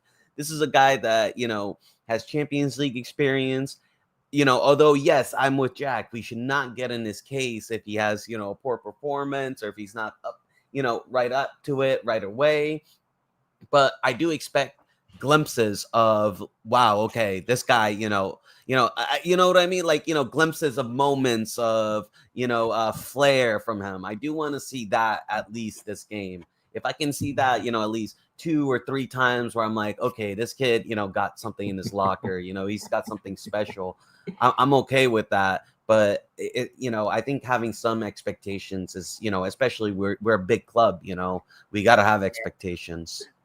Maybe I'm just trying to protect the kid a little bit, because I think, like I've sort of read before, I think my big worry with Xavi Simons is that there's so much hype and so much expectation. It almost feels like he's coming in and carrying the weight straight off the bat of all of Tottenham's attacking expectations. And I have seen players that have gone for big fees with massive hype and have failed to sort of deliver or falling under the weight of that expectation. And I'm going to bring up Matisse Tell as prime example. My only hope is, and I know he's going to be people's obvious counterpoint, is Xavi Simons has a lot more bigger clubs under his belt and he's a lot more first team experience under his belt, which I think is a fair point to make. But I do agree with yourself and Jack that, with the fee, the reputation is built off the way he's played at previous clubs. So there is going to be expectation there. It is the Premier League. It's not fucking tiddlywinks on a Sunday morning. It's the Premier League. We're not here to sing Kumbaya, Yeah, exactly. Be friends. But let's not disrespect the Bundesliga, right? Because at the end of the day, Xavi has played in massive derby fixtures in the Bundesliga. Going up against the likes of Leverkusen and Bayern Munich, right? So he's played in high intensity matches in the Bundesliga and also on the international stage as well too, right? So that's why I go the other way on this, right? When you look at some of the things that we've seen in training, and you look at the confidence that kid oozes, right? So I'm expecting him to come out, I'm expecting him to come out 2 guns a-blazing today. I think this dude is pumped up, and I also think it's the right matchup for him to get his feet wet. In I guess you can say a mid-sized derby game against a team like West Ham that really just doesn't have the quality to match his skill set. Just saying. Just quickly though, like as a number 10 though, like it is your job to get on the ball, dictate play, be that maverick in the midfield. Like that's why you're paid the big bucks. That's why you have the hot girlfriend and the nice haircut and all that sort of thing. Like it's the reason you're wearing the number 10 shirt. You're not a fullback. You're not a left back. You're not a right back. You're not a center back. Like you're the one. That's why you get the headline. Literally intentionally supposed to be getting on the ball, making things happen, especially when no one is making anything happen and no one else is contributing. That's when you do have to sort of step up. That's your whole role in the first place. That's why we call it the number 10 creative playmaker type role. So again, like maybe I'm now sounding a bit harsh, but I just you're becoming me. Yeah, maybe that. Yeah, we flipped roles here, but I'm not going to expect him to put in a worldie, but at the same time, he does have to do his job as a number 10, like you do. Yeah. And same thing was said about Madison in his first season. I criticized Madison very heavily for a lot of games where I felt like he wasn't really contributing, in that creative role as much as I know he can. So I think it goes both ways. But then in the following season, Madison, I thought was great. Last season, he was great at sort of stepping up in big games, getting on the ball, dictating play, making some big passes that got us going forward. So again, it just goes both ways, really. Like, you have to have some expectations. No, 100%. I'm not saying take all expectations off the table when it comes with a kid. I mean, it comes with the territory, it comes with the feet, it comes with the move, right? 100%. It's just, for me, it's his first game, and that's my thing. It's sort of like, today I'd be okay if I seen moments of brilliant flashes of what he can do, and then sort of settle into the side. What I'm not expecting him to do is come out here, get on the ball, do 12 sedan turns, play 15 get a FIFA goal, screamer, screamer, you know what I mean? And I just worry, is that what fans are maybe expecting today? And that's where I worry. Are the expectations too big on him? Are we getting carried away? But look, remains to be seen. Xavi Simons could completely prove me wrong. Dave, you're an idiot. You don't know what you're talking about. You don't even know me at all. Watch this. Bang. There you are. But the thing is, David, we are starved of, players like that, unfortunately, in this team, other than Kudus, I can't remember really last season any of our forwards, other than Son, really showing any real class up front, and that quality, and just grabbing the ball and just shooting that rocket, just whipping that fart, like, just beautiful, man. We're really lacking that. We don't have many forwards. Madison was doing that, as Jack said later on. But I feel like I feel like it's not going to be as worse as it could be, but it's not going to be as amazing as people are building out to be. I think there's a real nice sweet spot in the middle where he's just got supreme confidence in himself. I mean, he's played 13 times in the UEFA Champions League, 29 caps for the Netherlands. I mean, he's only 22 years old, but you don't get to those sorts of levels without having that little bit of arrogance. And I think there's just going to be a couple times today where players like that just have a tendency to show their class, even when they're maybe not having the best of days. There's going to be a couple of touches and there'll be a couple of passes, and you'll go, "Aha, that's what we've been missing." At least that's my hope, anyway. But that being said, he only has one opportunity at a good first impression, right? And I would probably assume he's going to be showing up absolutely confident that he understands exactly what's at stake today, right? Wants to impress Thomas Frank with his creativity and his explosiveness, and understand he's got 48 career starts at the number 10, 21 goals, 17 assists. So it's not like he's a mug at this position, right? Yeah, I'm expecting fireworks today. 100%. Look, it'd be interesting to see if he does come straight into the cam, or whether Thomas Frank does decide to keep Papa Matasar, put Xavi Simons on the left. Because if you actually look at his stats at Leipzig, he played the majority of his games on the left-hand side, so it's not forgiving he walks into cam today. But look, I want to take a couple more comments. If there's anything people want to say off the back of these comments, feel free, and then we will. I'd like you to get rid of this Michael Green bell end. I'm going to get there now in 1 second. Michael, I just want to let you know we do see your comment. I have started, and I am going to bring it up, so you can stop typing it in. You're not a child. I'm pretty sure you're an adult, and that you can refrain from typing in the same, copying and pasting the same message in 20 times. If not, while I'm reading the rest of these comments, Jack can just politely, put them on timeout and learn his lesson. Nick Amp says, "Morning, lads. It's going to be a great day. Looking forward to seeing those spammers cry up the Spurs." And that's a comment coming in from X. Big up, Nick. Good to see you. Hopefully you're keeping well. Hopefully it's a good day for us Spurs fans. Martin Knightsbridge says, "I think Xavi will want to impress today, and all the training videos this week have been about getting the ball to Xavi. One thing is, he ain't short of confidence." And I think that's absolutely crucial walking into a game like this, is having that confidence, that self-belief, and belief in your ability. Absolutely spot on, Martin. Rain says, "I'm expecting Xavi to hit the ground running and smash out 9 out of 10 rating performances game after game after game." Chris Wyans says, "Big up, fellas. Good to see you." King Hoddle says, I would like eventually to see Simmons behind the front three of Mawani, Solanke, and Kudus, and seeing that themselves. AK Shakes Tell will be good. Stop it. Look, that's one thing I think me and you disagree on, but there's plenty we do agree on. Mr. Shakes Cantab says Xavi is the new Delhi. I mean, if we could get half of what we got out of Dele Alli in his prime year, in his good years, I mean, I'll take it. Paul G says, expecting some chances created after Bournemouth, want to see a performance. Xavi debut, shine for sure. Big up, Paul G. Good to see you. K32 says, Dave, what do you mean too much expectation?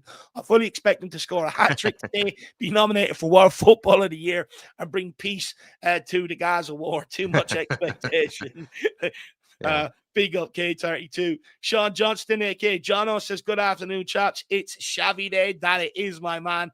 We've got DB says, big up, boys, in my pool opposite the sea in Crete, enjoying the sun, listening to my favorite channel. I'm not Greek, by the way. Wife is loving it. Well, maybe you've been inspired by Ange Postecoglou, and you've gone out there on a holiday, getting in there, soaking in the Europa Cup winning vibes is what I would say. So, hopefully we can get the win today, and you can sort of just chill out all day.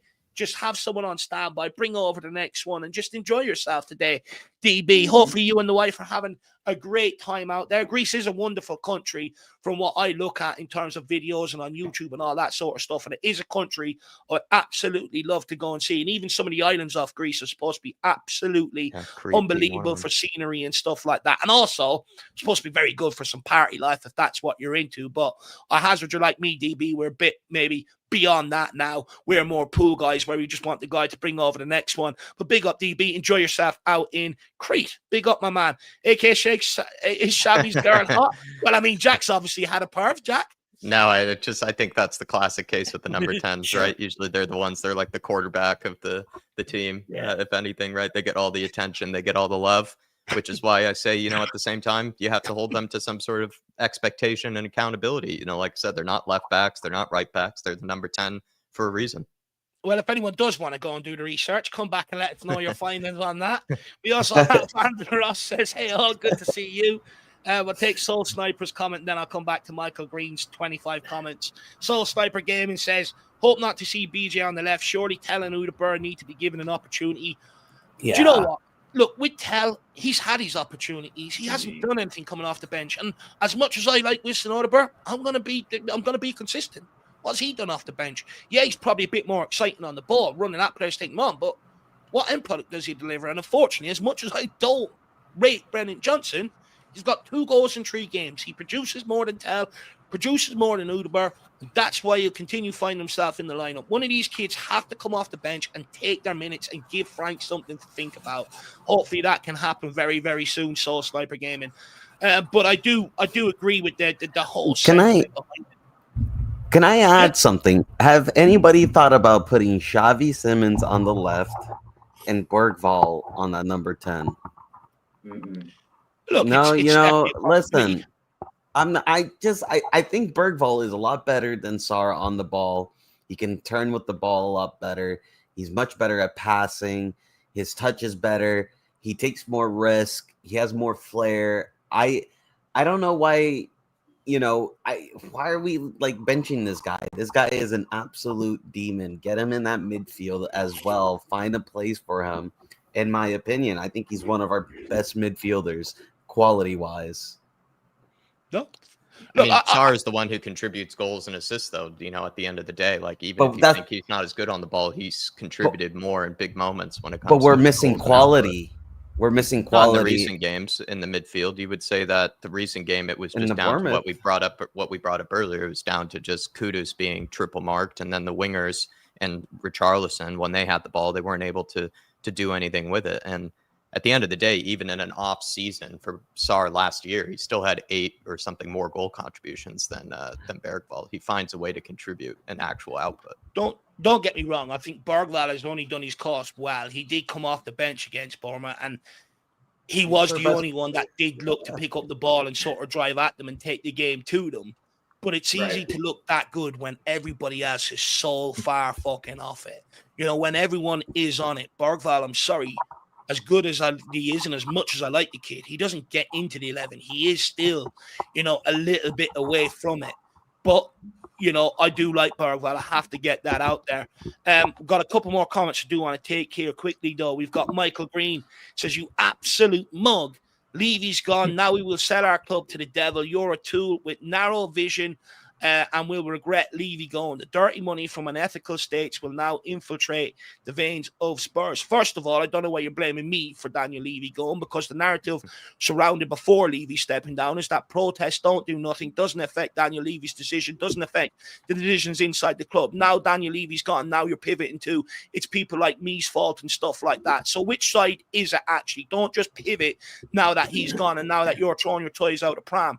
Second of all, Daniel Levy has done a good job for about 20 years, but the last 4 years of his fucking tenure has been absolutely shambolic. It's been problem after problem after problem. And he did know how to take this club forward, but now the next step is winning on the football pitch. He doesn't fucking know how to do that. And that's why he's gone. Last of all, I'm not one of these that are sitting there, stroking off the Lewis family, or the Lewis family, their intentions. At the end of the day, Daniel Levy operated off their model for the last 24 fucking years. So I'm not sitting here, going all behind them either. They will show me their intentions next summer, and that's when I will judge them on their own merit. But I would also argue, I think Daniel Levy's become that much of a problem at Tottenham Hotspur. There is a case, and I've seen big businesses do this before, where they just put them operating in the shadows and take the attention off the business. There could very well be that case as well. But at the end of the day, I am happy he's gone. This club does need a fresh direction, a new direction. And for me, I've said thank you very much for what you have done, but I want something fresh. And I will live and die by what happens moving forward. I could be wrong, but at the end of the day, I just felt like this club needed fresh ideas. Does that make me a mug? Maybe so, but at the end of the day, I'm not the problem. I'm not the answer to all your problems. I think you should go and speak to somebody. And we also have Martin Knightsbridge here. He says, "Hey, Jacko, go out." Hey, Jacko, he got out the wrong side of the bed today, laughing my ass off. Do my best bad cop impression, I guess. Like I said, though, I think number 10's just, they have that shirt for a reason, and they have that role for a reason. I remember with Madison's first season, a lot of people were giving him an excuse and a pass, for not contributing in the creative play. And it's like he's been brought in for that sole reason. So why are we somehow just writing it off and giving him an excuse? And I think the same thing will be said about Xavi Simons if he doesn't contribute after a few games. It's why you're brought in. I'll be honest, I actually like this version of Jacko. For once, Jacko can take the heat and I can sit back here and, it's good to, I like this rootless Jacko, to be fair. Martin Knightsbridge, we don't want to lose that. Take a couple more comments, and I've got a super chat here from Artist T as well. Really appreciate the support, man. Big up, my man. We've got AK Shakes Day. Before you go to Greece, we've got to get you to America for the World Cup. I mean, look, Ireland will not be there at this rate, so I'm afraid I'm one of them. I find international tournaments miserable when my country is not there. They're only enjoyable when my country is there. We've got Chris in the house says, Irish Hotspur. I think we need to do our own research on the nightlife in Greece. Perhaps a YouTube channel party out there. Who knows? Maybe the next European trophy. You might see myself and Jacko out there living it up a bit more. We've got Singularity Afternoon. Good to see you. J Max says Jack is fine, just warming up his palms for some vigorous happy clapping. That's exactly what it is. Today. We've got Lesser Known. Big up Jack and Dave predicting a clean sheet today. Absolutely love that. A clean sheet means we'll get something out of the game anyway. Let's know, but hopefully we can capitalize on it and get 3 points. Kilkenny Spurs says big up Dave and Jack. Here's hoping our new signings can perform today. As ever, hello from Kilkenny, the Republic of Ireland. Big up Kilkenny Spurs. By the way, Kilkenny is very quickly becoming one of the best nightlifes in the country because everywhere else is dying in terms of nightlife. So you're not living in a bad spot there now, to be fair, Kilkenny Spurs. And Artist T says, I'm forever popping bubbles, ugly bubbles in the air. They'll fly so high and nearly hit the sky, just like their wings. They fade and die. Absolutely love that. Mocking their forever blown bubbles song. Don't worry. I've got a few songs lined up today for myself. Artist T, if we do end up beating them bubble enthusiasts. I mean, it's a problem at West Ham. They all love, the burgundy. They all want to be Barney the dinosaur, and they all love bubbles. It's quite concerning. They haven't really grown up over there, that lot. But big up, Artist T. Good to see you, my man, and hopefully you are keeping well and absolutely pumped for today's game. But guys, I mean, look, let's move on to it. I mean, if Xavi does start, as the creative midfielder. Frank then has a dilemma on his hands. What does he do with Papa Sarr? He has been one of Spurs' best performers, like Drew was sort of alluding to, and Marcelo as well this season. And he is undroppable, right now, if you look at his contribution so far this season. So if you were Frank, and we'll come back to you on this, Drew, because this is something that, you did bring up earlier on. Would you accommodate Sarr in a deeper role today? Or do the big signing sort of relegate Papa Sarr to the bench, which is incredibly harsh, by the way? It is. This is the nice problem, right? Because he went out. I think he scored two goals international duty as well. So he does have the ability when he's up there and chances come to him. I mean, he's scored a couple of decent goals for us as well when he's been given the opportunity. So I think for the sake of building that cohesive unit at the base, I really, although it's harsh, I do believe in somewhat of a hierarchy, and I feel like if Bentancur, because obviously, as I mentioned earlier, he's obviously played 90 minutes away. If Bentancur's not fully with it, then I would potentially put Sarr with Palhinha. But if Bentancur is good to go, I would keep, being as it's an away game as well, I would keep Bentancur and Palhinha at the base. And sadly, I would just drop Sarr. It just is what it is. This is about using the squad. This is about going in with what's necessary. And I think we need to be solid at the back. And you need somebody just with a little bit more about him to unlock what I think is going to be a bit of a stubborn back line. So, see, I don't agree with that. I was just going to put this to you. I mean, do you agree with this? He says Sarr runs, but what else does he do? He has no influence on the tempo of a game and cannot change the momentum of a game. I mean, big up Soul Sniper Gaming, because you're always in here, and it's obviously good to have debate. But I mean, when he plays for Senegal, he plays a little bit different. And obviously, I know we're talking about Tottenham, but I think he's played 8 games for them in their qualifiers for their cup, and he scored 4 goals and got an assist. So, like, he does. I mean, you say that, and I can get where you're coming from, but he's not asked to do that in a Tottenham shirt. I think he's been pivotal at times at breaking up play and being pretty good in the transition, and carrying a ball and getting us out of positions that otherwise would leave us at the mercy of an attack. So I'm not sure I completely agree with that, although I do, I can see where he's coming from. But yeah, no, I mean, as I say, just going back to today, for the sake of wanting to get 3 points, I think you go, if you need to, for this, because we've been too ready to leave players on the pitch or play players that shouldn't have played before. So if Xavi's ready to go and Bentancur is ready to go, Sarr needs to sit this one out. Maybe comes on in the second half and shores everything up. And look, at the end of the day, if he is dropped to the bench, I mean, look, this is what people have been asking for when they've asked for better players to come in the door, bring better squad rotation. You know what I mean? And at the end of the day, you can still say to Papa Sarr, you have a massive important role today. Bentancur, Palhinha, I presume Frank would probably want to get one of them off for, and give them a bit of rest ahead of Tuesday night. And I need you to come in and sort of maintain the level of performance. So, it does seem incredibly harsh on Papa Sarr, but this is what elite level football is. When you've got options, you've got to be the best of the best. And, I think Papa Sarr is one of them. I don't think he'll end up throwing his toys out of pram. I think he'll use that as motivation to go and improve himself again. I do think he's that sort of a humble guy. But guys, to play along with my game, if Frank did select Papa Sarr today in a deeper role in midfield because Xavi Simons starting the cam, I mean, who do we think Frank selects to start alongside him then? Would it be a Bentancur for his composure or Palhinha for his steel and white? It would probably have to be Palhinha, I would probably assume. That being said, when you look at some of the international minutes, it almost makes sense to start Papsar alongside Palhinha in that double pivot. But that being said, right, if we already agree that João Palhinha is going to be one of the guys that we actually point to alongside a guy like Cudi Romero as that leadership, that kind of steely-eyed 6, right? It almost makes sense that. If we already agree to that, then we already agree that Palhinha probably should be playing right next to Sarr, correct? Yeah, I would agree. I think you got to sort of keep Bentancur in the team. I think he is that guy that Frank trusts to sort of transition that ball. I think the lineups might be coming out now, so I'll just go and get them. But big up Faz Raz. 4-0 Spurs. Let's hope we give Min 3 seasons to manager before sacking. And look, this is a point that I have tried to make, Faz Radfar. When you look at the teams we're trying to compete with, yeah, I know Man City have had the money, and in fairness, they've done well with the money. But Guardiola's been there a long time. That's why they brought about a lot of the success they brought with Liverpool.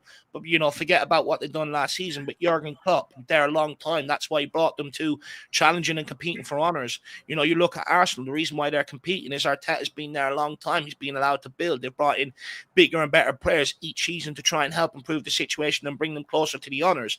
And that is something that we need to do at Tottenham Hotspur. Like, we've sort of got into the old Abramovich model, hire and fire managers and blame them for everything without actually providing them the squad. The reason why Abramovich could do it is because he had the best squads, he had the best players in the world to be able to offer that manager, so he knew it was the manager's problem. With Tottenham, we've sort of made them the problem without really giving them the squad to compete.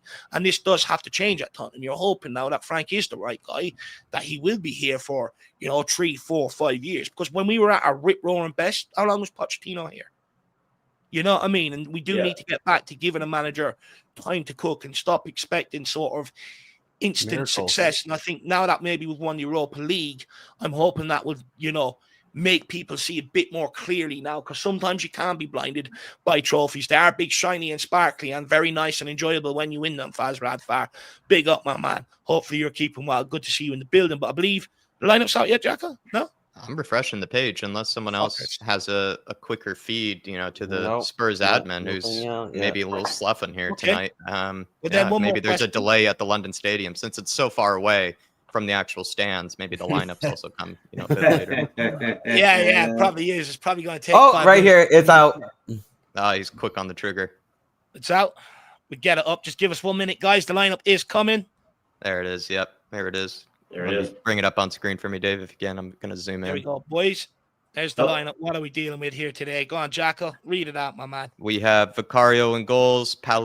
Now they're doing it right by numbers instead of by formation. But Vicario, I think we could probably say Spence and Pedro Porro as your fullbacks. Romero and Van de Ven in the center back. Paulinho is in the midfield with Xavi Simons and Bergvall. So Marcelo gets his wish there. And Sar, so that's actually Xavi then on the left. Yes. And Tell on the left. That's what I was suggesting. Sar in the 8 and Bergvall in the 10. Up top. Right, I got it. So it's Vicario in goals. It's Spence right back, Van de Ven. Spence left back, Pedro Porro right back, Van de Ven and Romero as your centre backs. Then in midfield you've got Bergvall, you've got Sar, and you've got Xavi, you've got Paulinho. Then you've got Xavi off the left, Tell through the middle, and Koulos off the right-hand side. So a lot of changes. Thomas Frank seems like he is, he's prioritizing Tuesday night. He's rested the likes of Bentancur on the bench. He's kept Richarlison. Is Richarlison even on the bench? Yeah, Richarlison's dropped to the bench. Johnson's dropped to the bench. So it does seem like he does have Tuesday night in mind. So look, guys, I mean, the question is, Jack will save your answers for the watch log. You can continue to be quiet for the last couple of minutes, so you can go and get a drink or a sambo or whatever you need to do, my man. But guys, I mean, are we surprised by the changes here? And is this team strong enough to go and beat West Ham today? Yeah, I mean, I'm kind of am I on mute? No, you're back. You're back. Good. No, good. I'm kind of surprised by Bergvall and Tell, but I mean, let's have it. I mean, let's go. Why not? Yeah, it's a little bit surprising, but I mean, I get resting Bentancur, like we've mentioned. Obviously, he played 290 minutes away, so if not, if he wasn't absolutely ready, then yeah. But this is what the squad's for. Strong bench, as somebody mentioned, so it's all good. It's an interesting lineup, that's for sure. I mean, look, Marcelo, you did sort of mention maybe Bergvall and Xavi out left, and maybe that is the way this midfield sort of setup might pan out here today. And one thing I wanted to add, people were thinking I wanted to leave out Pape Matar Sarr. No, bro. We can play Matar Sarr in this position and, put Bergvall up front.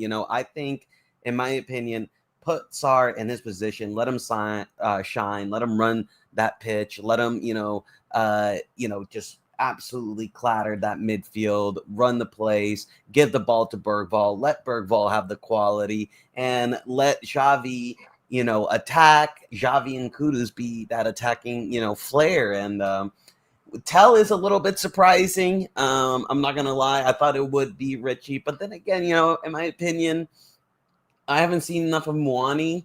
He just joined, so I'm not surprised he is not starting. But to me, Tell, Richie, and Solanke, I don't really see that much of a quality difference, if I'm being honest, bro. I think our strikers are kind of very similar, except for Tell. He's 19, so or 20, so he could get some good game experience. I do think he does have some moments of quality, and he has shown some things, but I am surprised about Tell. That one did surprise me. Do you know what? I was surprised when I initially see it, but now that I actually think back on it, he was asked about Matisse Tell, and he did say Matisse Tell has handled being, left out of the Champions League squad, real sort of maturity and stuff like that. And you would only assume that maybe he sort of answered back on the training pitch, and that's why he's starting here today. But it does look clear that he is, to a degree, do what many fans asked Postecoglou to do last year, mix it up a little bit and keep players fresh. Now, whether this comes back to haunt him or not remains to be seen. But I mean, Stevie, what's your thoughts on that? I think it has drawn everyone, a little bit here.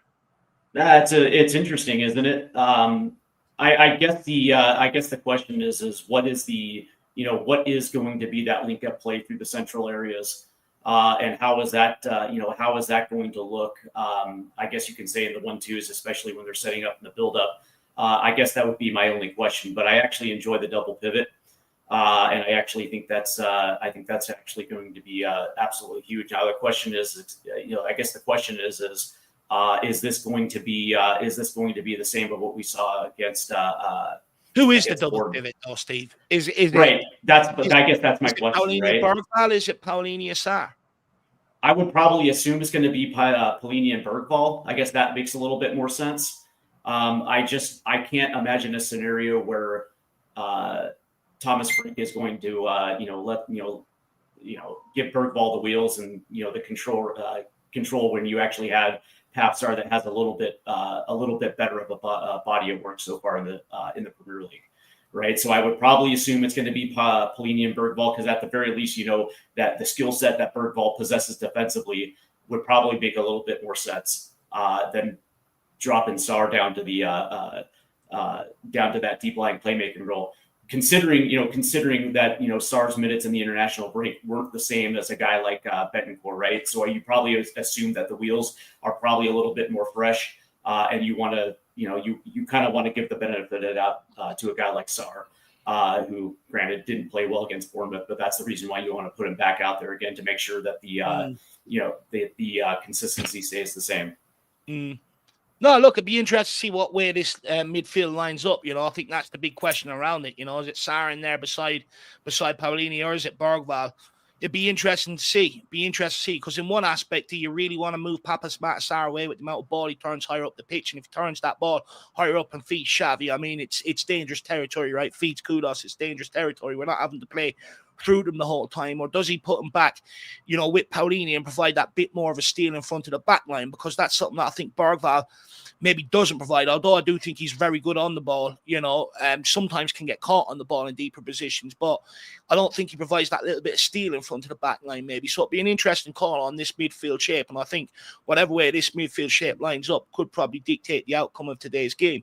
Matisse Tell is another very interesting choice up front. It'd be very interesting to see what this guy can produce. You do have Xavi and Kudos providing them. You're hoping he does get the chances today, and we can actually judge him on his finishing ability, I suppose, which is what he was brought in here to do in the first place, rather than trying to get on the ball and create and stuff like that. So it's a very interesting lineup. I do want to take a couple of comments here from the chat before we go and get your guys' score predictions.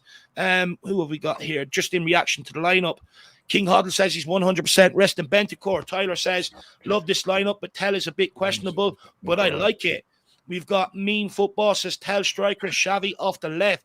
DB says it's a strange one. Singularity says it's a strange bench. We've got Mud FC, Frank the Fiddler. J Max says Xavi on the left, drifting in, hopefully, a bit like what he done at Leipzig. Lazy 8 says, can they stop this listing the team in America order BS? It's doing my head. It's doing everyone's head in. Can't do it. I hate it. Game's gone. Game's gone. We've got as Sean Dyche said, utter nonsense. Oh yeah, or not. That's the other one going around now, isn't it? Or big up Skunkworks. He says, I'm absolutely loving this. Johnny Maddox says, can we fire who does those graphics? Skunkworks says, Tinkerman Thomas, we are going to win the Premier League. Kevin Ferguson, good to see you, says Marcelo. Big up, how have you been? We've also got Very Captain well. Pants. Tell up front is smart, in my opinion. Guy needs minutes so we can hit the panic button whenever. Stevie Fraser says, I really don't like the order they put the players in at the minute. Hard to get your head around who's where. Absolutely spot on. Martin Knightsbridge says, any team we put out should beat this lot. Absolutely spot on there. Rain says, Frank is an elite manager. He's combining these players in such a smart way. And starting tell gives the player and Frank time to see if he can perform up front. Before we start labeling him elite and genius, we've got to see if it works today first. If it works, then he will, of course, earn all them accolades. If it doesn't, I think it could very easily go the other way. We've got Silver Spoofer says, Coys. Colin Turner says, obviously, with Champions League game on Wednesday, I think it's Tuesday night, if I'm correct. He says, makes a few changes, which is what's needed if we are to avoid injuries or burnout. Maybe further down the line, you're absolutely spot on. And then we've got Eden says 4-2-3-1 is what Spurs live stream shows. And I think many of us are expecting it to be that. And then I've got a super chat here from Hollywood Hotspur. Good to see you. Hopefully you're keeping well. How is Hollywood? Is Hollywood in California? Yes, sir. Yes, sir. Yes, sir. It is. No? Yeah? It is. Yes. Yeah. Well, how is California, Hollywood Hotspur? Do let me know. California knows how to party. Big up. He says the fluidity with this lineup. Jack, what do you think he means? Do you think there is no fluidity with this lineup, or that's what he's maybe concerned about, or is he expecting it? I think he is expecting fluidity. I think you could say there's a lot of technical players up front. If you're being kind to Matisse Tell, he's more of a technical player, and then Kudus as well. Same thing with Xavi Simons if he's going to be playing off the left, and then like Marcelo said as well, you could see fluidity between Bergvall and Sarr. Like Sarr is, box to box, tons of energy, and then you have maybe Palhinha as more of a destroyer to help him out, and then Bergvall is a very technically gifted midfielder. So you could say there's a lot of maybe pieces that in theory should sort of work together. No, absolutely. And he's clarified. He says he does like the fluidity. So, Jack, you're Californians out there. So you do. Big up Hollywood Hotspur. Look, it's an exciting one. Kudos, Tal and Xavi Simons. They're all, like Jack says, technical. They can all play one touch if they need. They can all get on the ball and run at players and stuff like that. So it'd be interesting to see if there's a real good sort of camaraderie and link-up play between them, because as a forward line at the elite level, you do need to have relationships. You rely on relationships. Look at Kane and Son. Correct. Son was not as good without Harry Kane, and Harry Kane, when he played, was not as good without Son. Forward lines is about partnership, and we do need people to start striking up them partnerships. Big up Hollywood Hotspur. Really appreciate the support today, buddy. And we also have Reigns as a member for 19 months. Looking forward to the bucket hat watch along. Expecting us to blow bubbles right up. West Ham's. Look, I'm looking forward to the watch along, because I have woken up thinking we are going to get an absolutely unbelievable victory here today. I'm expecting us to sort of go and smash them up a little bit, Rain. So I'm definitely looking forward to it. Where I don't look forward to it is when things don't go to plan. It's very hard to take, Rain. But good to see you, my man. I really appreciate your support today. And Alan Leslie, member for 15 months, 3-0. Come on, you Spurs. Alan, I'd take your hands off for now. 3-0. Enjoy the rest of my Saturday evening. Enjoy my Sunday. Dance into the Champions League game Tuesday night. It's exactly what we need. We need that momentum. We need to prove our point after losing to Bournemouth that was a little blip in the radar, and this is the real Tottenham Hotspur. Big up Alan Leslie, and then good to see you, Alberto, as well. Hopefully you're keeping well. Guys, let's go around the houses. Marcelo, we'll start with you. How do you think today's going on for? What's your score prediction? Who's grabbing the game by the scruff of the neck today? Listen, David, normally I like to be a nice guy. I like, to treat everybody well. But today we got to be that bully in the park, bro. When you see that kid in that park, when he's blowing that bubbles, and you just go in there and you just blow all their bubbles. You ruin all their fun, and you go, ha ha, like that Simpson kid, bro. We got to be those bullies at the park, bro. We got to blow their bubbles. We got to ruin their fun. we gotta make it miserable, bro. It's already dire in there. It looks like a funeral for Graham Potter, and we gotta just bring the curtains, bro. We gotta bring the black curtains, and we gotta bring, it's gotta be beautiful. We gotta go in there, rock the place, show them who we are, why we're a bigger club, why we're better than them, everything, bro.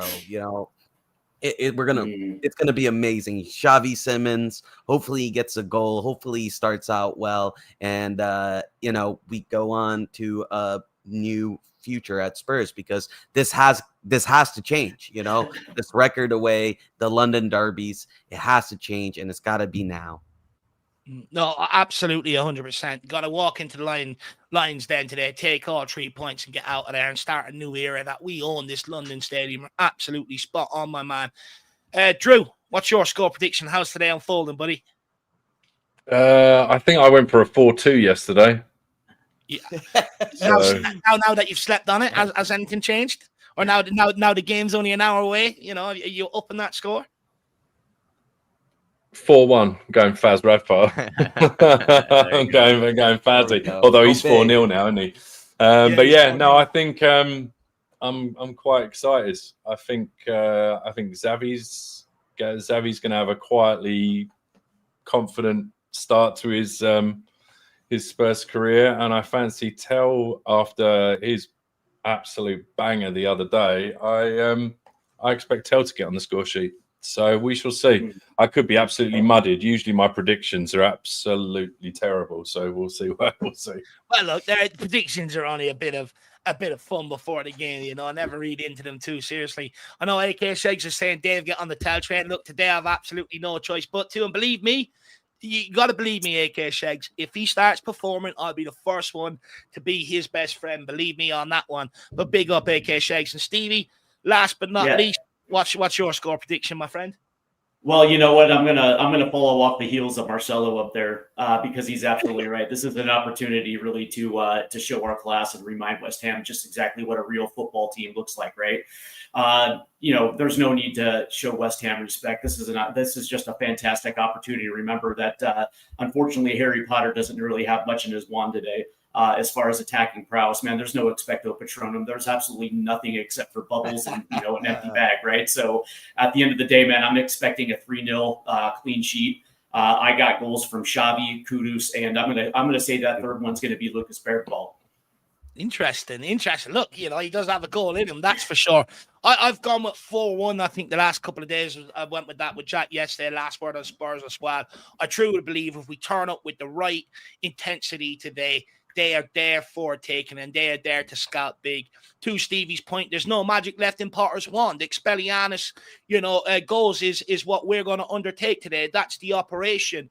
Burst their fucking bubbles. But look, it is a derby game. I know people need to go off. You have to get a drink, calm down for a little bit, then get really excited. Make sure you get your jersey, your hat, your scarf on. Most importantly, make sure you've got a good sandwich or roast dinner in front of the TV today. Yeah. That's it. No half and half cards. No, half cards. Yeah, half shouldn't be a thing anyway. That's utter walk nonsense, as they say now. The game's gone. A couple of them courts out there. But look, guys, this is a London derby. Make no mistake about it. Despite the optimism here on the panel, we haven't won up there since 2019. In our last 5 attempts, we've lost 2, drawn 3. It hasn't been a happy hunting ground. But sometimes you got to fucking, go into your hunting ground with a fresh perspective, and all of a sudden the kills start coming. So let's get after it today. Let's walk into the London Stadium. Let's kick over their bubble machine, and let's fucking make sure they're on a path for relegation this year. Guys, I want to say a massive thank you to the panel. I want to say a massive thank you to Marcelo. I want to say a massive thank you to Stevie. I want to say a massive thank you to Drewski, and also massive thank you to Jack as well. These guys getting out of bed nice and early today to be able to join us when they could have, and they could have chose to sat there and enjoy the day of football ahead of today's game. They haven't. They wanted to be here and talk about this beloved club. So thank you very much, guys. I also want to say to you guys at home tuning in, every single one of you on X and YouTube, a massive thank you for tuning in today and for your support. These shows would be so much boring if we didn't have any people listening or throwing in comments or disagreeing with us and stuff like that and putting your questions in. So a massive thank you for you guys at home participating in today's show. And last but not least, These channels are very hard to do. They can be expensive to run at times. There's so many things you have to pay for nowadays.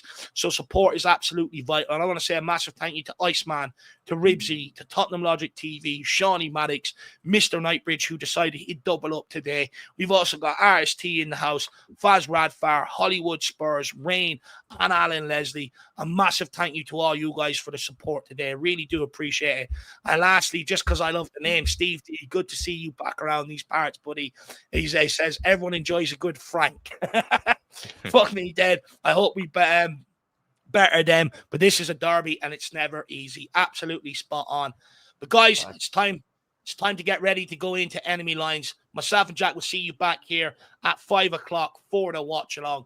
And as fucking always, come on, Spurs. Spurs. Who lives up you forever? Bubble popping time.